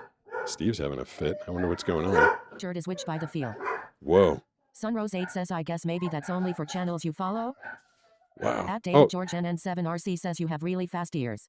Yeah, I mean, I'm used to it. I should listen to that stuff all day, every day. Says any big things to try on your bucket list you plan on doing soonish? I just want to get back in the water. I've been dealing with this stupid shoulder injury for so long. My bucket list is just getting back in the water and being able to surf on a regular basis when I want to and not worry about my shoulder falling out of its socket. Banana she had, what, Skylar? What are you yelling about? Wah. I mean, were you getting a delivery or Banana's got a friend coming over? But I would get notified if someone was coming. It's 8:02. Sky, little dog. She's like 9.5 pounds. She's got the big. She's exactly what you expect from a little dog, like a yippy YouTube little only dog. Sends you a notification if you have it turned on, so that's why it's only 7. Yeah, well, even that's not entirely true. It will let you search. It'll let me search. Oh, I didn't, and then I went off of the thing. 498. Let's see who this is. Funny name? Maybe? M0KKR just followed. I saw a video of a Jack Russell wanting to square up to an actual lion. M00. At Braxton Slegabould 6565 says, how much would I have to pay you to say my name for my channel? $1,600 plus 10%. 222 says B. That's Sarah my Ild says they should have access to the back end of your Twitch stream. At Whiskatango PL5HT says, I don't think so. No. Oh, if I click on the text field. At the Great Dane says, would you skydive? At least you don't have to be afraid of how high up you are. LOL. Yeah, I'm trying, LT, but it's not letting me. 2598 says at Weston Campbell 1268, yes, but swamp puppies are tend to eat anything, but sharks don't tend to be around people. Oh, someone asked me a while ago my favorite sea animal. I went to that place where they have all these sea animals, all the rescued ones and stuff, and I was like fascinated with the. I think the problem there, LT, is that on Twitch I don't actually follow anybody, which is very uncommunity of me. I should totally follow some more people and be nice. But I got to meet a walrus. I got to meet all sorts of animals, but the walrus was crazy. Like it was. The way they described him to me sounded like this like monster out of another universe, and the noise that the walrus made was like. They told me to say 499. I'm gonna get to 500. Maybe. Via the Guts just followed. Via the Guts. Thank you, Via the Guts. All right, I'm at 499. I can't believe I'm counting it one at a time. It's fun though, right? Like it's fun to kind of start all over again and try and build this thing up. It just reminds me of when I started YouTube, and I used to wake up every morning and be like, oh my God, I got 3 followers last night. And I would like obsessively throughout the day, like keep checking into YouTube. Like, did I get a follower? Did I get a follower? Maybe I got a follower. I mean, oh damn it. I couldn't help myself. I ate one of those blue Mike and Ikes. And there you go. You're my 500th follower. I'll remember your name forever. What is it? Sir Robinson 616 just followed. Sir Robinson 616. Sir Robinson. That's what it sounded like to me. Sir Robinson 616 just followed. Thank you. I appreciate that. You got me to 500. When I had a meeting with the people from Twitch who are super nice, very supportive. They love what I'm doing. They love the long form. Their audience appreciates long form content more than the YouTube people. Oh, I was saying, YouTube, you have to enable notifications, but even if you do, it's still kind of up to YouTube as to whether or not they're going to send you the notification, because they're trying not to like if you enabled notifications for every channel that you followed and they felt like they've sent you too many throughout the day, then they just won't send you that one. And yeah, their algorithm is funky. But the Twitch people, I asked, and you guys tell me if you think I'm crazy, but I'm used to getting big numbers, like on YouTube, 2.5 million subscribers, 770 something thousand on TikTok. I've seen it happen. My content does go viral and can go viral, and so I asked the people at Twitch. And they told me that what I have to do is start getting to a point where I'm concurrently having 100 viewers, which I'm nowhere near there right now, unfortunately. I'm like at 14 or 15 or something like that.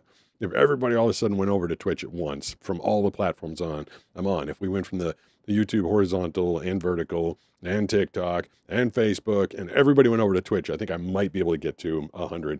And when I get there, their algorithm gets excited and starts putting me out and putting me out to more people. Until you reach 100 concurrent on Twitch, they don't like you as much. But I asked them, if I can get there, would it be feasible to get up to 10,000 followers by the end of the year? And they actually said, oh yeah, absolutely. But you got to cross that 100 concurrent threshold. I know. It's Sarah pointed out, she's like, stop trying to make everybody go over to Twitch. But, they like me.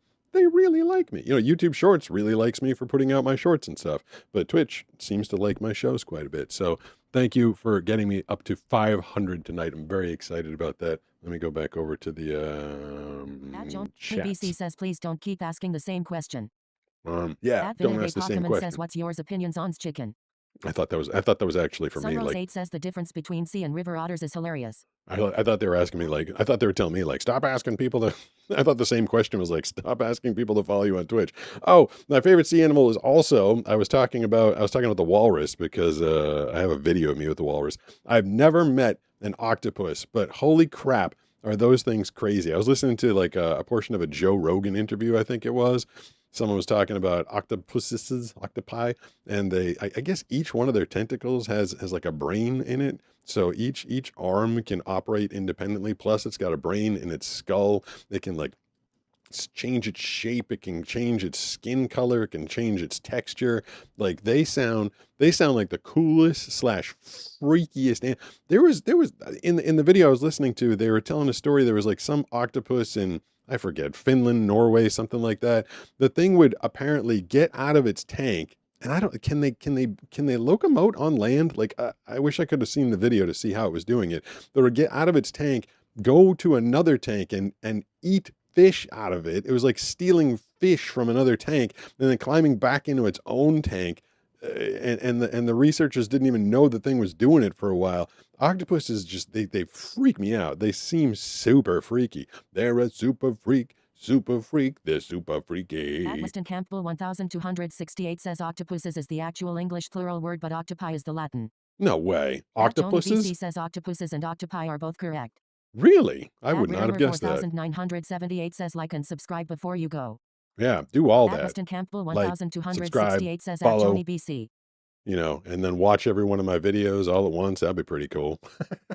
Speaking, I wonder if the video I posted today, a lunatic tackled me while surfing blind. Do you think that one made it to 1,000 views? It's a long form video. Well, it's 2 minutes and 59 seconds, but I'm posting them as horizontals At because Tony BC says Weston. Cool beans. yeah, cool beans. At Master Joe Bone says to the listeners on YouTube, if you want to be notified when Pete goes live, be sure to turn on the notification bell. That definitely helps. At AJ Leadfried says, do you like baked beans? Hey, it went to 1.1k views. Wow, At that's way more than usual. 6565 says, honestly, $1,600 is not that bad. Your voice is really cool. Thank you for making videos. I will stop commenting if you want. You probably are really mad at me. Sorry. I'm not really mad at you. It's not. I'm definitely not mad. Hold on, let me slow this down. Speaking rate. Oh wait. Hold on. Wait. Trying to get to the comments. What? What did I do? I broke what I was doing. A lunatic surfer tackled me. I'm trying to. This is the video. This is the most common video that I posted today. I wanted to see if there were any comments on it. 3 hours ago, in the 80s, my husband stopped surfing here in L. A because of a-hole surfers. They're generally awful here. In the 80s, my husband stopped surfing because of the a-hole surfers up in LA. Yeah, I mean, I was putting this in. I was having a conversation with people in the comment section about that video. It's the long form. Yeah, like I said, 2 minutes and 59 seconds, but it's a horizontal video on YouTube today. And out of the 1,000, I've surfed over 1,000 times, definitely over 1,000 times by now, and I've had 3 incidents that I can recall. One of them was actually kind of funny, and everybody walked away cool. The 2 that are in that video is one when the guy tackled me, and the other one when the guy just like lost his mind and started screaming at me. And you'd think 2.5, call it 3 times if you want, out of 1,000 is a very low percentage, which it is, but it's enough that, and you know, it's like 99.7% of the people when I go out there are nice, they're curious, they're excited, they're at the very least interested. You know, I paddle out and they see Blind Surfer on my chest, or they notice there's a lot of, you know, camera equipment or a drone following me, and they get curious, and then they find out I'm blind. Or if the lineup is unavoidably somewhat crowded and we just can't get away from a lot of people, Nisha or Brooks or Josh will be like, hey, he's blind, just so you know, you guys take priority on the waves. If we can get something, that would be cool. And we try and be as obvious and open and communicative as possible when we're out there in the water. And 99.7% of the time, everybody's nice. Most of the people are like, oh man, that's inspiration. That's cool. And you know, to me, I'm just out there trying to have fun. I'm not trying to inspire anybody while I'm surfing. Hey, 501. Thank you. Let's see the name of this person or hear it. You know what I mean? The _og milkman just followed. The _og milkman. Thank you, the _og milkman. I appreciate it. You know, all those people that are generally like excited to have me out in the lineup or to say hi or to see something they've never seen before, like a blind surfer. And that makes me feel good and it makes me feel welcome. Most honestly, you want to know the honest truth. I don't. Hey, thank you, Twitch people. Appreciate. Let's see another fun username possibly. Everyone just followed. What was that one? Everyone I don't know what that one's supposed to, what it looks like, but it sounds like everyone You know, but like, honestly, if I was going to be straight up honest, I don't want to be out there as a blind surfer. I don't like being a spectacle. I don't like having to pay for coaches and wear special gear and look for different, I don't want any of that. Like, I don't. I'd rather just go out there and surf. Instead of being a blind surfer, I'd rather just be a surfer. I'd rather just go out there and enjoy myself, not have to do all this special stuff. Like, it's great that my journey is inspiring people. Let's check out this super chat. At HS_hype tipped $4.99 through Appreciate super it. chat. Starting a surface cleaning business here soon. Wish me luck, please. Good luck. Surface cleaning business. So you get some power washers, some sanding, maybe some painting going on. I don't know if you're painting surface cleaning, but hey, starting a business these days. Also starting a labor business. Smart idea, because I don't think a robot's going to take that job. Good luck with that. I wish you the best. But yeah, I'd rather just go out there and be a surfer. Just rather go out there and be like everybody else. But, like I was saying, if my journey does inspire people, I can take that situation and make something good out of it. That if me sharing my story and showing you that I can overcome all the challenges and difficulties and go out there and surf, if that does inspire or motivate people, that's great. But the rare circumstance when I go out there and someone's screaming at me because I was quote unquote in their way. First of all, let me point out that person would have screamed at anybody. This is something I've realized over the past couple of weeks, especially from that last circumstance. The fact that me and that guy lightly bumped each other, it takes two people to collide. Like if you're walking down the street on the sidewalk, there's two people that can look at each other and you can both avoid. One person could, like the fact that me and this guy bumped in the water, I realized after the fact that he could have also seen me.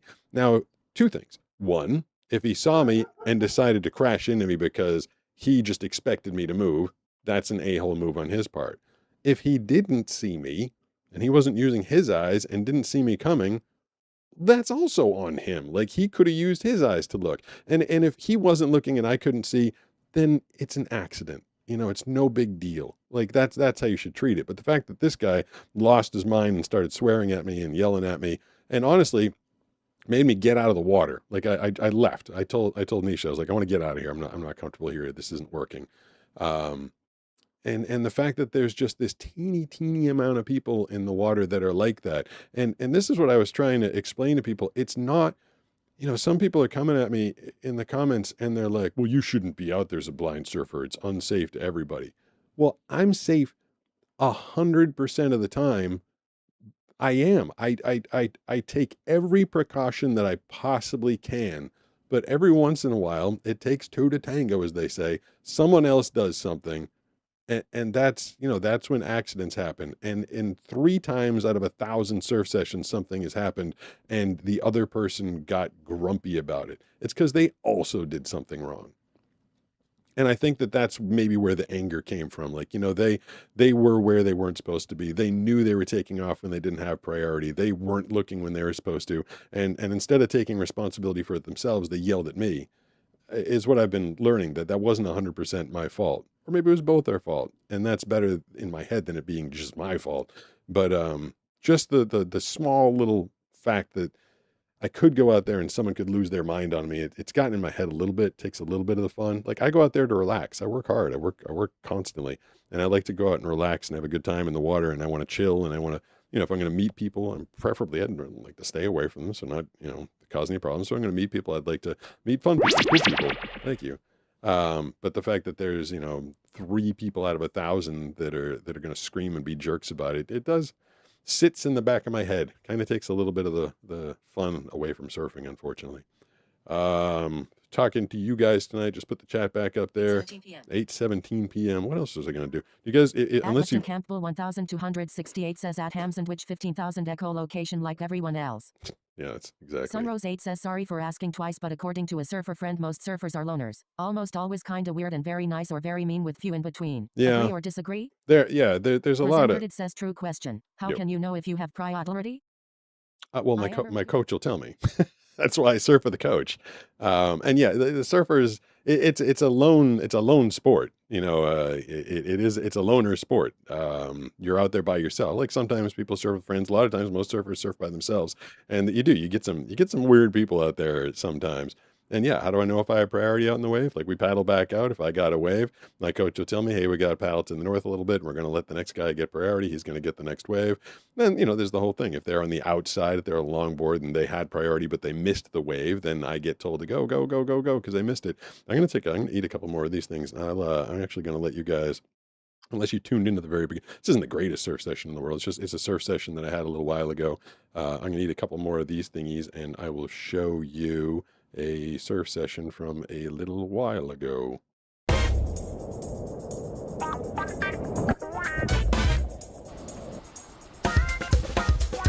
It's got good music. I picked the music.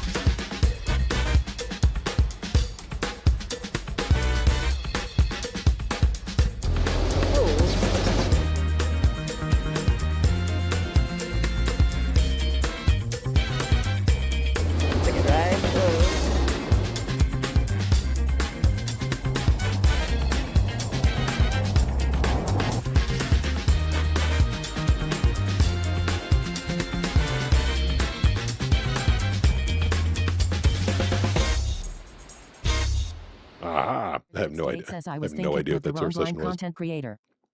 No one told me which surf session that was. I made it a while ago. I do know that I picked the music for it. I do know that I was surfing in it. I'm pretty sure that Josh was out there surfing with me. Brooks was drone filming. Banana was filming. Josh was also doing some filming out on the water with the GoPro. So I know all that, but I don't know how I did. Hopefully I did okay. Hopefully I caught some waves out there. Stargard's loss of vision is gradual. The rate of loss is different for everyone. It is very different for everyone. Sunrose 8 says you beefed it pretty hard on one of those, but mostly great waves. Absurdsage says sitting here watching and jinding myself excited when you catch a good wave. Thank you. I appreciate that. I don't know what jinding yourself means. Sounds kind of exciting for you. Known says Pete is awesome. Thank you. HS Hype says bro is shredding blind while me I just fall off before I even get up. I mean, takes a lot of practice. Says humans are inventive. Almost anything can be turned into a fun activity, including jumping out of perfectly okay planes. Right. Oh, that's someone was asking me about that before. 7808 says what are your different coaches' surf style and coaching style? Hey, good question. No, I have no interest in skydiving. I like things that require skill, and I'm sure there is different, I don't know, levels of skill to skydiving, but to me it's mostly just like falling out of the sky. I like things that I can work on, challenge myself, try and get better at. I've always appreciated just trying to the whole challenge of starting from scratch, a very difficult sport like surfing, and trying to get better at it. My different coaches, different styles. Hold on, my legs are getting cramped up. How do these people do like 8-hour streams? Banana told me she had like a lot of stuff to do tonight, so she said I could hang out with you guys for a while. It's 8:21. So Josh, he's the long blonde-haired, blue-eyed surfer guy, which was just in that video. I'll tell you his style in a second after I hear this. At law_may_y_Cisa tipped $15 through Super Chat. Hey, Sneak Hype T-letter, so nice to catch you live.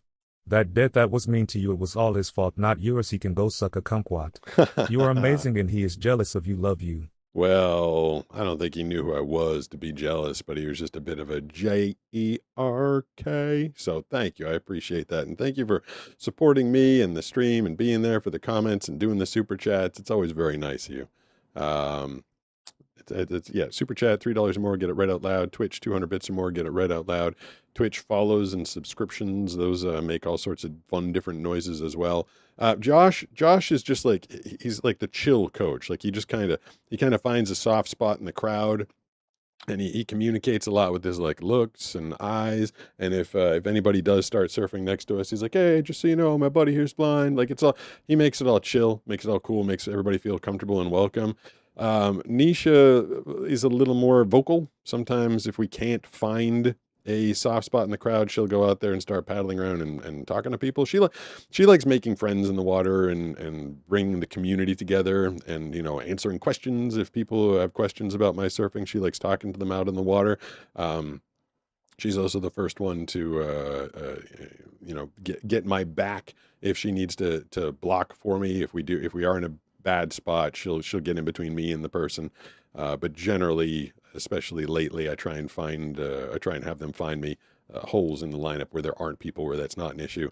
Brooks, we will go out of our way to find a spot where there is no one. Brooks would rather surf a less awesome wave with nobody than a slightly better wave that's crowded, which I appreciate that as well, because he doesn't want to interact with, me and him out there like two dudes. Like Josh is chill, laid back, and looks like nice and easy and inviting. So it's easier for him to have conversations. And Nisha's a girl. There's not a lot of girl surfers out there, at least far less than there are guys. A pretty blonde woman just having conversations with people, that's easier. But me and Brooks, just like two dudes, like it's kind of hard for us to find a soft spot in the crowd. They just see a couple of guys and like, oh, screw these guys. So he and I, we'll drive around and try and find where no one is. And the crazy thing is like every time he and I will go to like nowhere, we'll go to like the middle of nowhere and paddle out and there's no one around. Surfing is like the biggest lemming sport in the world, because all of a sudden like you catch one wave or two, like, and where'd these people come from? I'll be sitting there like, oh my God, more people are coming out. Like we're in the middle of nowhere where there was no crowd, no one else surfing. And then I catch one wave. He's like, where do they come from? And they paddle out and they paddle out like right next to us. He's like, I cannot believe these guys. I got Blind Surfer on my shirt, and we obviously had our own space, and they paddled like right next to us. So he's like, all right, let's paddle south for a while, and then we got to like paddle away from them. There's so many times when he and I have been out together, and people just like follow us. Like we paddle like 50 yards south, and like he's like, they're still there. They're still following. Like, go away. And he does, like, we just don't. He's not super nice. Doesn't come off as, I mean, he's a great guy, but on the water, he doesn't come off like, Nisha smiling and being friendly and Josh being Josh. Brooks just has a different demeanor. So if he says like, hey, my buddy's blind here, then, people would be like, so what do I care? So we really try not to interact with people. So we just try and find our own space. Did I get that back up? Yes, I did. What was the other thing I was going to do tonight? I'm still petrified to take phone calls because the phone call thing was going so bad for a while. Maybe I'll get up the courage. Says Brooks sounds fun. Campbell 1268. I mean, he is 59,950 says at Joni BC. Why do I keep being muted? Maybe you're doing stuff you're not supposed to do. That's usually why you get muted. I would assume. At Zintum 220 says my favorite ocean pirate. Is that me? Am I a pirate? Arr, out there on the water. At Weston Campbell 1268 says in the state I'm in, being gay is hard enough, let alone being impaired in some way. All right. At Sarah Cam 7808 says they follow you because you are the blind messiah. Cult leader ready. That's right. Presenter That's right. says Brooks sounds like at absurd sig lols. I don't know what ad absurd sich lols is. At Felix Bessin 6234 says hi. That's when text to speech fails me. A lot of times I can figure out what people are saying, at but when Master I get Joe out of... says I think for normal people it better to surf as a group. Yeah, but I can't always get everybody to work around my schedule. At Lamatea Y Curry Sissa says hey Sarah. Hey Sarah. Hey at Alex Sarah. Rayleigh 1987 says it's hard to conversate. Why? Conversate, is that a word? I never liked that term. Presenter says absurd sage.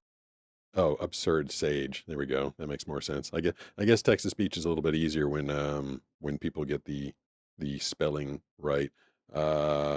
Shoot, someone just asked me something. Now I forget what it was. I got myself sidetracked. I was pressing different buttons. I just did a close. I think I did a close up on my face. I got this new couch, and I wondered if it moved. I completely forgot to check and ask if the couch moved my position from the camera, but apparently not. I think that worked. Like Let me go back over to the text-to-speech thingamabob. I mean, would you guys prefer... HS Hype says, I love making haters mad, lol, it's a fun activity. I don't like making people mad. I don't enjoy confrontation. I do like it when people say something stupid or wrong, and I can... says it's crazy when I hear your voice in different ads. It seems like you voice everything. I do a lot of voiceovers, but I definitely don't like... I don't like being confrontational. And it's funny, not only do I record 10,000 things a year, that's my average. I record 10,000 different sessions a year.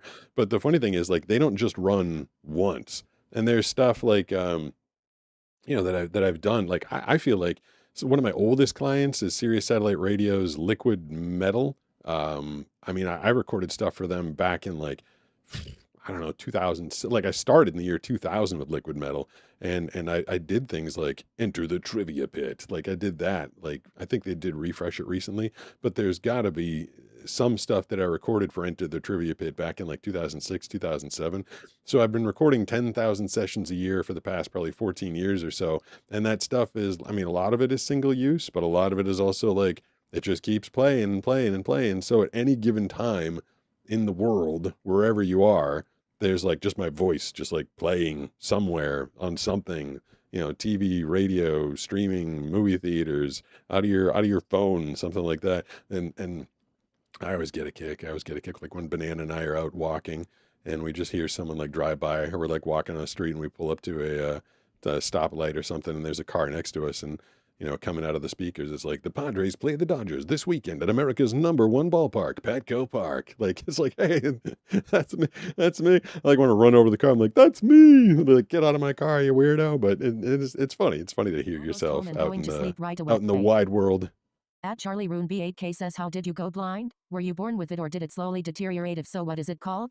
Let's see, which answer should I give? Do you guys like the answer where I was an astronaut? I was hired by NASA to go up and do some work on the International Space Station, and they created a specialty shield that was supposed to block out all the sun rays, because the job I was doing, it was facing the sun more often than not. And Revo designed the special shield that was supposed to help protect me from the rays of the sun, but the shield was ineffective, and the rays from the sun kind of blasted right through it and burned out my retina, and made me lose my eyesight. Yeah, that's my favorite story. I like that one. That one was actually on a Reddit forum. People were like, did you hear Pete Custon lost his eyesight because he was an astronaut? No, I have a genetic disease called Stargardt's disease. It is a defect on the ABCA4 chromosome that caused me to lose my eyesight. I feel like I got to grab the other mic. My voice is actually getting mildly tired. Hold on. There we go. I can use you can actually hear all the room noise. Whoa. You can hear the cable as it drags across my knee. But yeah, I can be quieter. My voice just started to get tired.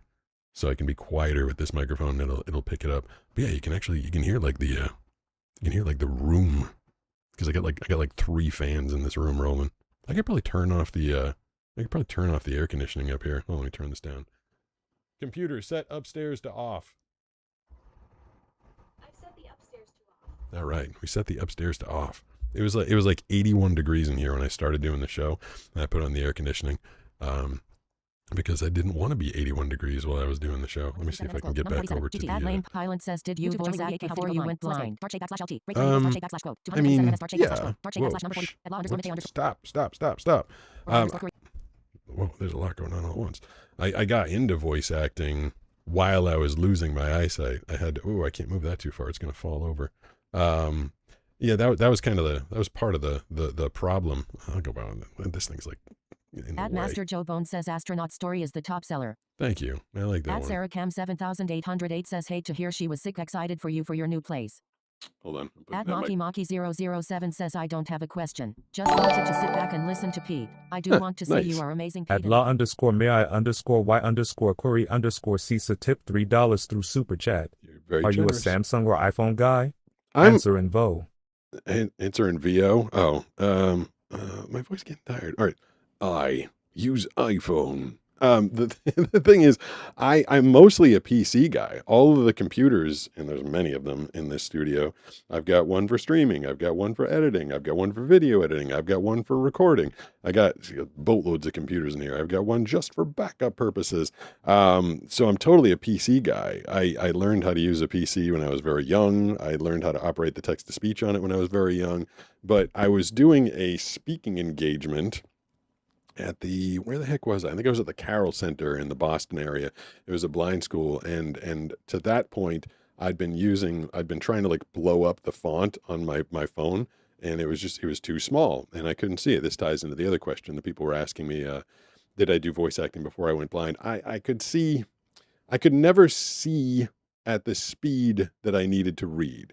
I was never able to look at the words and read them at a normal pace. I'd have to look at it and be like, this weekend on Fox. Like it took me forever but I could see it at a certain point in my career, and I'd get through it, and I'd kind of try and memorize it. And I was realizing, like, as I was losing my eyesight, I'm like, oh, this is going to be difficult. I'm trying to get into a profession where I need to read copy for a living.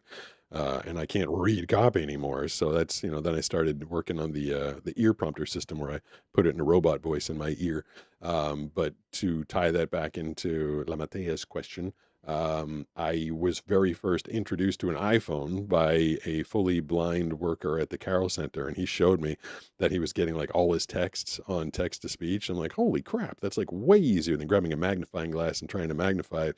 And he told me, he told me it was available on iPhone. So while my entire office is full of all PCs and Dells and those kind of computers, my phone has always been an iPhone because I got very used to using the Apple assistive technology, and that's what I've been using ever since. Did I lose? No, there it is, right over there.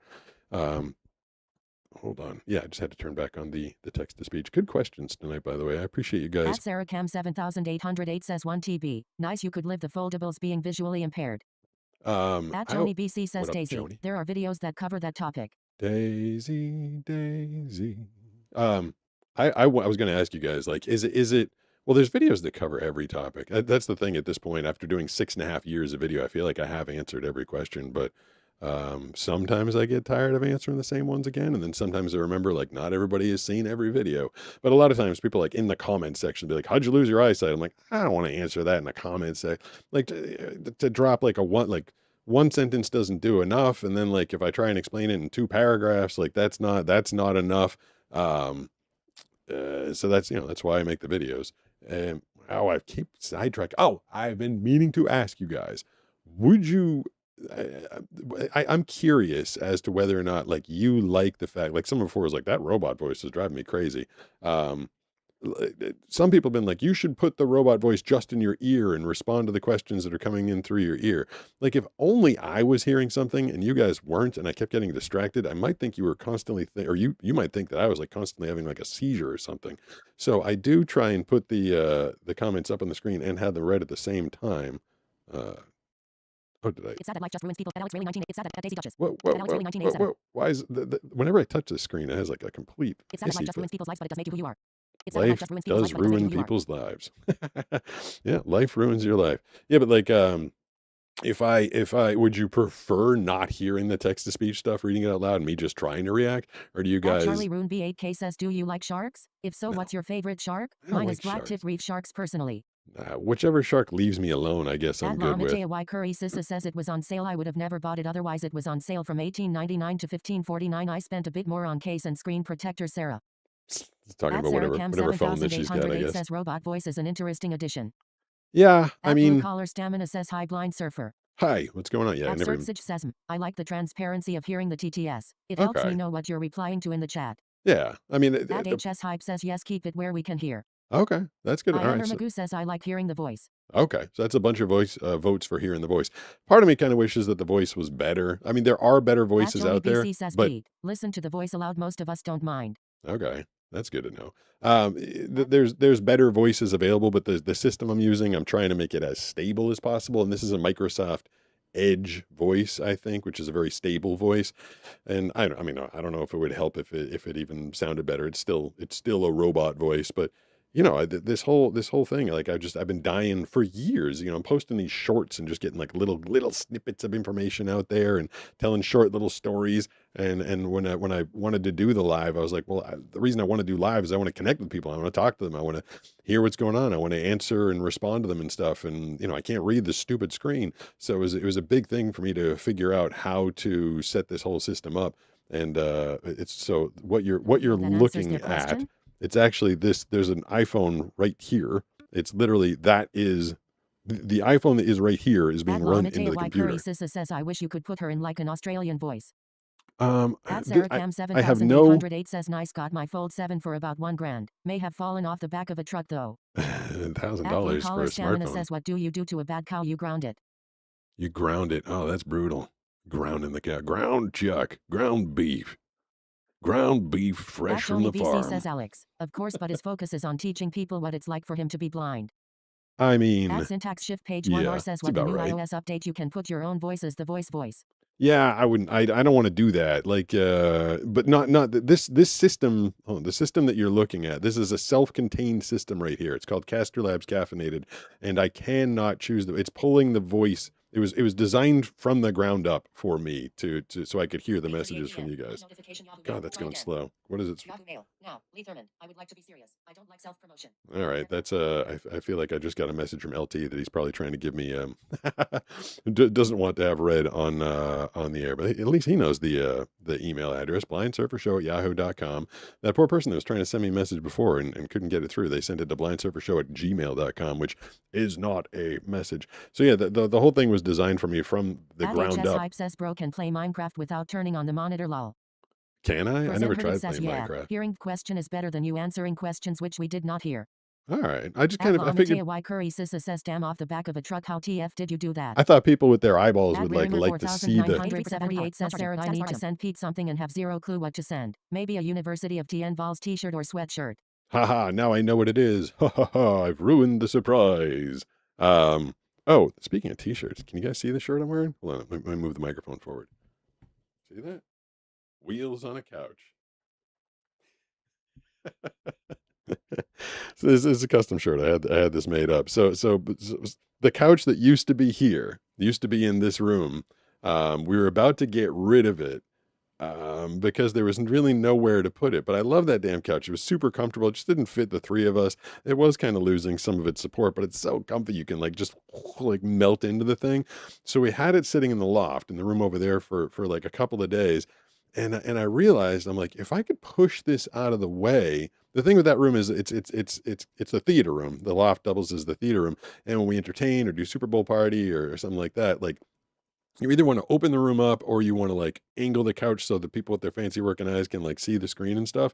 And I decided, I was like, I can't lift this heavy couch up every time we do something at the house and change the whole configuration. So what if I put wheels on the couch? And I ordered these really heavy duty wheels online that were meant for moving around garage equipment. It was 2,500 pound max capacity caster wheels with locking mechanisms on them and everything. And I flipped the couch over and I took off the feet were on there and I replaced them with the caster wheels.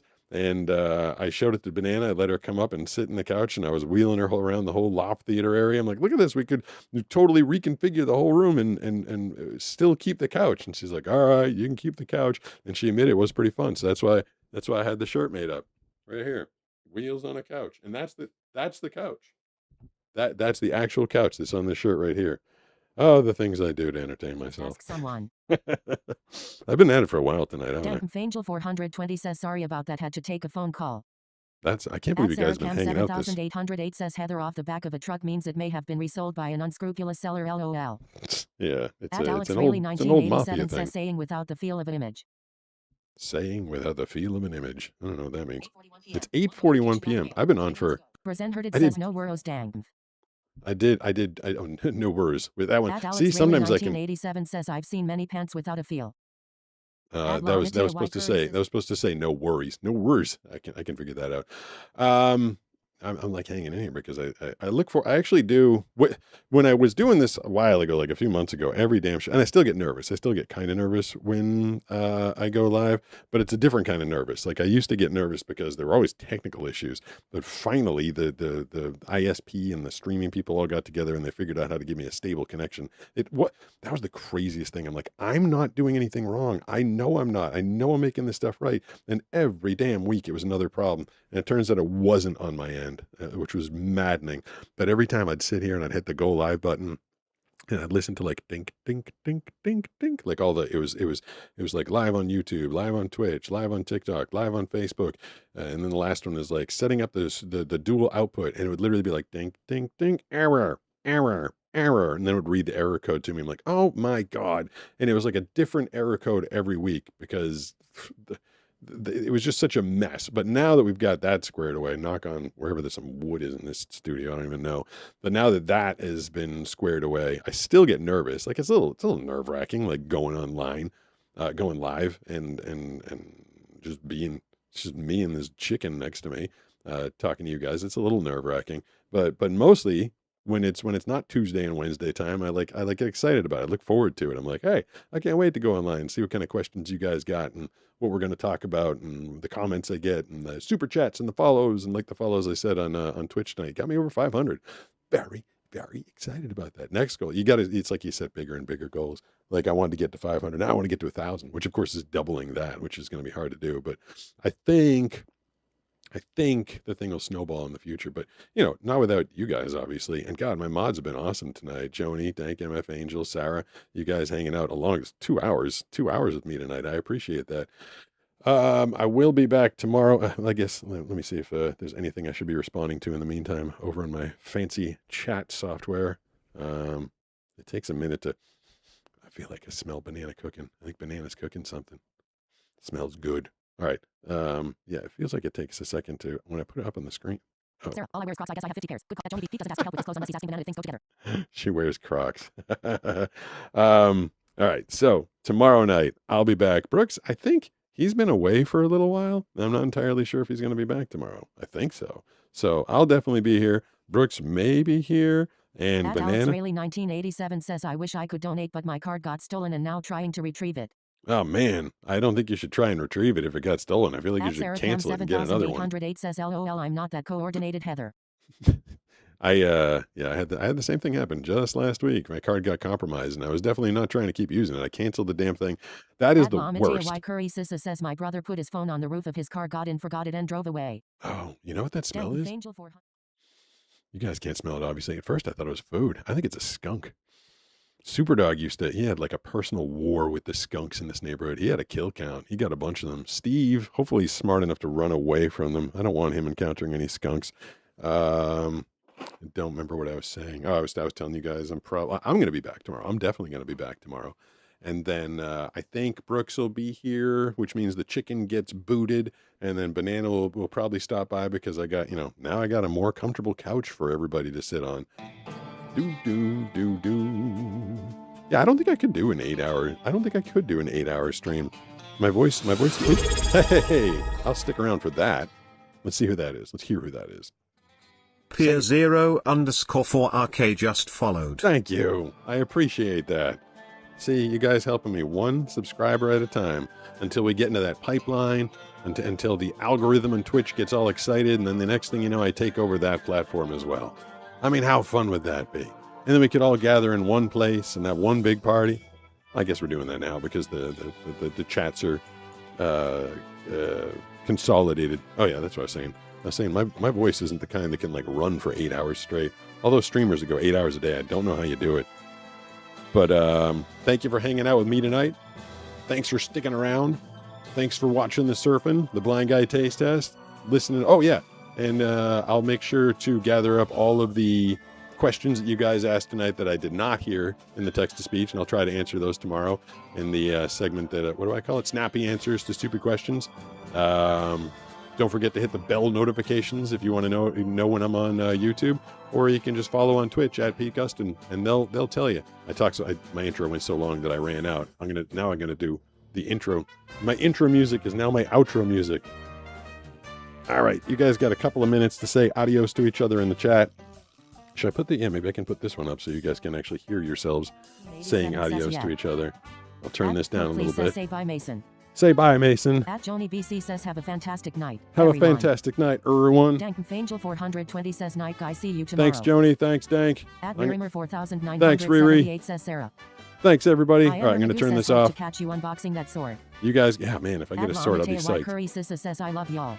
All right, I'm going to get out of here. At Alex Rayleigh 1987 It'll be shut off in like 2 minutes. Thanks, everybody. At Joni BC says, chat with you tomorrow.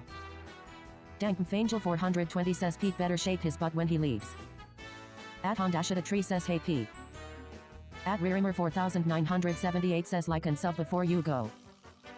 At SarahCam 7808 says, bye y'all, behave yourselves. At Hondashita Tree says, or bye P.